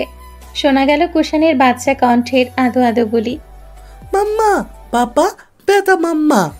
ছোটখাটো নাদুস নুদুস দেহটা দৃষ্টিসীমার বাইরে যেতেই সবাই নিজেদের কাজে মনোযোগ দিল। কাজের এক ফাঁকে কৌশিক তোবার নাম ধরে ডাক দিল, তোবা, এক গ্লাস পানি নিয়ে আয় তো। মিনিটের ব্যবধানে কেউ একজন পেছন থেকে পানির গ্লাস এগিয়ে দিল। কৌশিক না তাকিয়ে গ্লাসটা হাতে নিল। ঢকঢক করে পুরো গ্লাসের পানি এক নিঃশ্বাসে শেষ করলো। এরপর যেই না গ্লাসটা ফিরিয়ে দিতে যাবে তৎক্ষণাৎ নজরে পড়ল রাইমার শুকনো মুখ। বিয়ে উপলক্ষে কৌশিকের নানার বাড়ির আত্মীয় স্বজনেরাও এসছে, সেই সাথে রাইমাও। শুরু থেকেই কৌশিক রাইমাকে ইগনোর করে যাচ্ছে। 3টে বছর পেরিয়ে গেলেও রাইমার প্রতি কৌশিকের রাগ এখনো কমেনি। যার জন্য তুবা কষ্ট পাবে তাকে কৌশিক কোনো দিন ক্ষমা করবে না। সেই রেশ ধরে রাইমাকে আবারও উপেক্ষা করলো কৌশিক। গ্লাসটা রাইমার হাতে না দিয়ে স্টেজের এক সাইডে রেখে দিল। এরপর স্বাভাবিকভাবেই নিজের কাজ শুরু করলো। আপাতত স্টেজে কৌশিক ছাড়া আর কেউ নেই। বাকিরা রেডি হতে বাড়ির ভেতর চলে গেছে। কৌশিকের উপেক্ষা রাইমার বুকে ব্যাপক চাপ ফেলল। বুকটা ভেঙে এলো মেয়েটার। চোখ দুটো ছলছল করে উঠল। ভেজা কণ্ঠে অভিযোগ করে বলল, আমার ভালোবাসা কেন ফিরিয়ে দিলেন কৌশিক ভাই? আমি আজও আপনাকে ভুলতে পারছি না। কৌশিকের রাগ হলো, দাঁতে দাঁত চেপে জবাব দিল, এসব অযৌক্তিক কথার কোনো মানে হয় না রাইমা। তোমাকে বলেছি আমার থেকে দূরে থাকবে, তোমার জন্য আমার সংসারে অশান্তি হয়। অথচ আপনি চাইলে আমাদের একটা সুন্দর সংসার হতো, যেখানে কোনো অশান্তি থাকতো না। আমিও একটা সন্তানের মা হতাম। কৌশিক এবার ধৈর্য হারালো, কাজ টাজ ফেলে ঘুরে দাঁড়ালো, রাইমার দিকে 2 কদম এগিয়ে এলো, চিবিয়ে চিবিয়ে বলল, লিসন, তোমার সাথে আমার আগেও কিছু ছিল না, পরেও কিছু ছিল না। আমার জীবনের এক এবং একমাত্র নারী তোবা। আমি দ্বিতীয় কোনো নারীর বাসায় নিজের নাম শুনতেও চাই না। বিয়ে খেতে এসছো, খাওয়া শেষ হলে চুপচাপ বাড়ি ফিরে যাবে। কথাটা বলেই কৌশিক চলে যাওয়ার জন্য পেছন ঘুরলো। আচমকা 3-4 হাত দূরে তোবাকে দেখতে পেল। তোবার চোখ দুটো ছিল জলে টইটম্বুর, যেন পলক ফেললেই ঝর্ণার মতো গড়িয়ে পড়বে। তোবার অশ্রু টলমেলে চোখ দেখে বুকের ভেতর মুচড়ে উঠল কৌশিকের। তোবা তৎক্ষণাৎ ঘুরে বাড়ির দিকে হাঁটা দিল। কৌশিক রক্তলাল চোখে তাকালো রাইমার দিকে, হুঙ্কার ছেড়ে বলল, তোমার জন্য আমার বউ যদি আবার কাঁদে, আই সোয়ার জানে মেরে ফেলবো। একদমই হুঙ্কার ছেড়েই তোবার পেছনে ছুটল কৌশিক। কয়েক কদম যেতেই আচমকা পুরো বাগান কাঁপিয়ে চিৎকার করে উঠল রাইমা। রাইমার এমন ভয়ানক আত্মচিৎকার শুনে চমকে কদম থামিয়ে দিল তোবা। ব্রুকুচকে ঘুরে তাকালো। কৌশিকও ততক্ষণে পেছন ফিরে তাকিয়েছে। ঠিক সেই মুহূর্তে রাইমার চিৎকারের কারণ দেখে ভ্যাবাচ্যাকা খেয়ে গেল দুজনে। ছোট্ট কুষাণ রাইমার ডান হাত কামড়ে ধরেছে। রাইমা চিৎকার করে হাত ছাড়ানোর চেষ্টা করছে, কিন্তু কুষাণ যেন নাছোড়বান্দা, জোকের মতো কামড়ে ধরে রক্ত চুষে নিচ্ছে। কৌশিক সঙ্গে সঙ্গে ছুট লাগালো ছেলেটাকে ছাড়াতে। তোবাও ছুটল পেছন পেছন। ইতিমধ্যে রাইমার চিৎকার শুনে মৌমিতা আর রিয়া বাইরে বেরিয়ে এসছে। কৌশিক দৌড়ে গিয়ে কুষাণকে ছাড়িয়ে নিল, কিন্তু সহজে কি আর বিচ্ছুটাকে ছাড়াতে পারে? কামড়ে মাংস তুলে নিয়েছে যেন। রাইমার হাতের কামড় দেওয়া অংশটুকু গোল চাকার মতো ফুলে উঠেছে, হাত থেকে মাংস খসে পড়বে যেন। কৌশিক তখনও কুষাণকে ধরে রাখতে পারছে না। বাবার কোল থেকে হুড়মুড়িয়ে আক্রমণ করতে চাইছে। রাগে হিসহিস করতে করতে দাঁত কিরমির করছে। 2 হাত মুঠো করে শরীর শক্ত করে ধমকে ওঠে কুষাণ। ও মাম্মা, পাত্তা মাম্মা। বলতে বলতে ঝোল দিয়ে এগিয়ে গিয়ে ঠাস করে থাপ্পড় লাগালো রাইমার চোখে মুখে। কৌশিক সঙ্গে সঙ্গে ছেলেকে শক্ত করে ধরে 2 কদম পিছিয়ে গেল। এদিকে রাইমা বাঘের থাবা খেয়ে কান্না চলে এলো। মানুষ ছোট হলে কি হবে, থাপ্পড়ের ওজন এক একটা কয়েক কিলো। হতভম্ব মৌমিতা কিছুই বুঝতে পারল না। উপায় না পেয়ে কৌশিকের কোল থেকে কুষাণকে নিয়ে নিল। মাথায় হাত বলিয়ে দিয়ে আদরের সহিত বলল, কি হয়েছে আব্বু, এত রাগ কেন? আন্টিকে মারছো কেন? কি করেছে আন্টি? কুষাণ তখনও হিসহিস করছে। 2 হাত মুঠো করে ধরে শরীর শক্ত করে রাগের বহিঃপ্রকাশ ঘটালো। মৌমিতার কাছে অভিযোগ করে বলল, মাম্মা ব্যথা, উফ উফ বলে আবারও তেড়ে গেল রাইমাকে মারতে। তুবা হতাশ হয়ে কপাল চাপড়ালো। ছেলের কাণ্ড দেখে কান্নার কথা বেমালুম ভুলে বসেছে। তুবার আর বুঝতে বাকি নেই ছেলে তার কেন এত রেগে আছে। মায়ের কান্না দেখে বিচ্ছুটা বুঝে গেছে তার বাপ এবং রাইমার ঝগড়ার জন্যই ওর মা কাঁদছে। সেই রাগে রাইমাকে কামড়ে ধরেছে। মানে মানুষ এক রত্তি, কিন্তু বুদ্ধির জাহাজ। এক বাপকে নিয়েই তুবা বহু পেরেশান, তার উপর ছেলে হলো আরেক পেরেশানি। তুবা অধৈর্য হয়ে মৌমিতার থেকে কুষাণকে নিল। এরপর রাইমার দিকে তাকিয়ে নরম সুরে নত হয়ে বলল, সরি আপু, আসলে ও বাচ্চা তো বুঝতে পারেনি, আপনি প্লিজ কিছু মনে করবেন না। তুবা দেরি করলো না, কুষাণকে নিয়ে ঝটপট স্থান ত্যাগ করলো। মোট 4টে মাইক্রো গাড়ি নিয়ে বরযাত্রী ছুটল বিয়ে বাড়ির উদ্দেশ্যে। তাদের গন্তব্যে পৌঁছাতে ঘন্টা 2 সময় লেগেছে। বিয়ে বাড়ি পৌঁছে সবাই আগে খাওয়া দাওয়া সেরে নিল। এরপর বাড়ির বড়রা মিলে বিয়ের কার্যক্রম শুরু করলো। রিমিদের বাড়ির ছাদে বিয়ের স্টেজ সাজানো হয়েছে। সময়টা ঠিক গোধূলি লগ্ন। রক্তিম সূর্য পশ্চিম আকাশে ঢলতে শুরু করেছে। ধীরে ধীরে হারিয়ে যাচ্ছে অদৃশ্য কোনো বেড়াল আড়ালে। তুবা ছাদের এক কোণে দাঁড়িয়ে সূর্য ডোবার আগ মুহূর্ত উপভোগ করছে। কোলে ঘুমন্ত কুষাণ মায়ের বুকের সাথে মাথা ঠেকিয়ে ঘুমিয়ে আছে। ঠিক সেই সময় সেখানে কৌশিকের আগমন ঘটল। কৌশিক পেছন থেকে ছেলে সহ তুবাকে আলতো করে জড়িয়ে ধরল। তুবা দৃষ্টি অনুসরণ করে আকাশের দিকে তাকিয়ে বলল, এখানে একা একা দাঁড়িয়ে কি করছিস? সবাই তো স্টেজে আছে। রাইমা আপু আপনাকে অনেক ভালোবাসে, তাই না? তুবার কণ্ঠ কাঁপছিল। কৌশিক প্রথমে না বুঝলেও সেকেন্ডের ব্যবধানে সব বুঝে গেল। তড়িৎ তুবাকে সামনে ঘোরালো। তুবার চোখে অশ্রুকণা চিকচিক করছে। কৌশিকের বুকটা কেঁপে উঠল। হৃৎপিণ্ড অসহ্য ব্যথায় জর্জরিত হলো। কৌশিক দূরত্ব ঘুচিয়ে ঘনিষ্ঠ হয়ে দাঁড়ালো। এক হাতে তুবার চোখের পানি মুছে দিয়ে বলল, একবারের জায়গায় তোকে 2বার বিয়ে করলাম। 3-3-6 কবুল বলে নিজেকে তোর নামে লিখে দিলাম। প্রমাণটা তোর কোলে, তবু এত সংশয় কেন? আমি ভয় পাই, আপনাকে হারানোর ভয় আমায় সবসময় তাড়া করে বেড়ায়। আমি শান্তি পাই না কিছুতেই, কি করব বলুন তো? কৌশিক হাসল। এগিয়ে এসে তুবার কপালে আলতো করে চুমু খেলো। তুবার একটা হাত নিজের হাতে মুঠোয় পুরে বলল, আমার জীবনের শুরুও তুই, শেষও তুই। তুবা ছাড়া কৌশিকের পৃথিবীতে আর কেউ নেই। না আগে কেউ ছিল, আর না ভবিষ্যতে আসবে। আমার অপূর্ণ জীবনের পূর্ণতা তুই তুবা। আমার জীবনের সমাপ্তি তোর কাছে। আর কখনো এই ধরনের কথা মাথায় আনবি না। আমি তোর ছিলাম, তোর আছি, এবং সারা জীবন তোর হয়ে থাকবো। এটা কৌশিকের ওয়াদা। তুবার অশান্ত মন শান্ত হলো। দেহ জুড়ে এক মুঠো শীতল হাওয়া ছড়িয়ে পড়ল। ঠিক সেই মুহূর্তে ছাদের মাঝখান থেকে সবাই জোরে সোরে হইচই করে উঠল। সকলে চেঁচামেচি শুনে ঘুমন্ত কুষাণ চমকে মাথা তুলে তাকালো। অবুঝ নয়নে একবার চারিদিকে নজর বোলালো। চোখের সামনে নিজের বাবাকে দেখে কোলে যাওয়ার জন্য হাত বাড়ালো। কৌশিক সঙ্গে সঙ্গে ছেলেকে কোলে নিল। বাবার প্রশস্ত কাঁধ পেয়ে আবারও মাথা নোয়ালো কুষাণ। ঘুম তার এখনও ছোটেনি। কৌশিক ছেলের থেকে নজর সরিয়ে তুবার দিকে তাকালো। তুবা স্টেজের দিকে তাকিয়ে হাসছে। বিয়ের কাজ সম্পূর্ণ হওয়ায় সবাই মিলে হইচই করছে।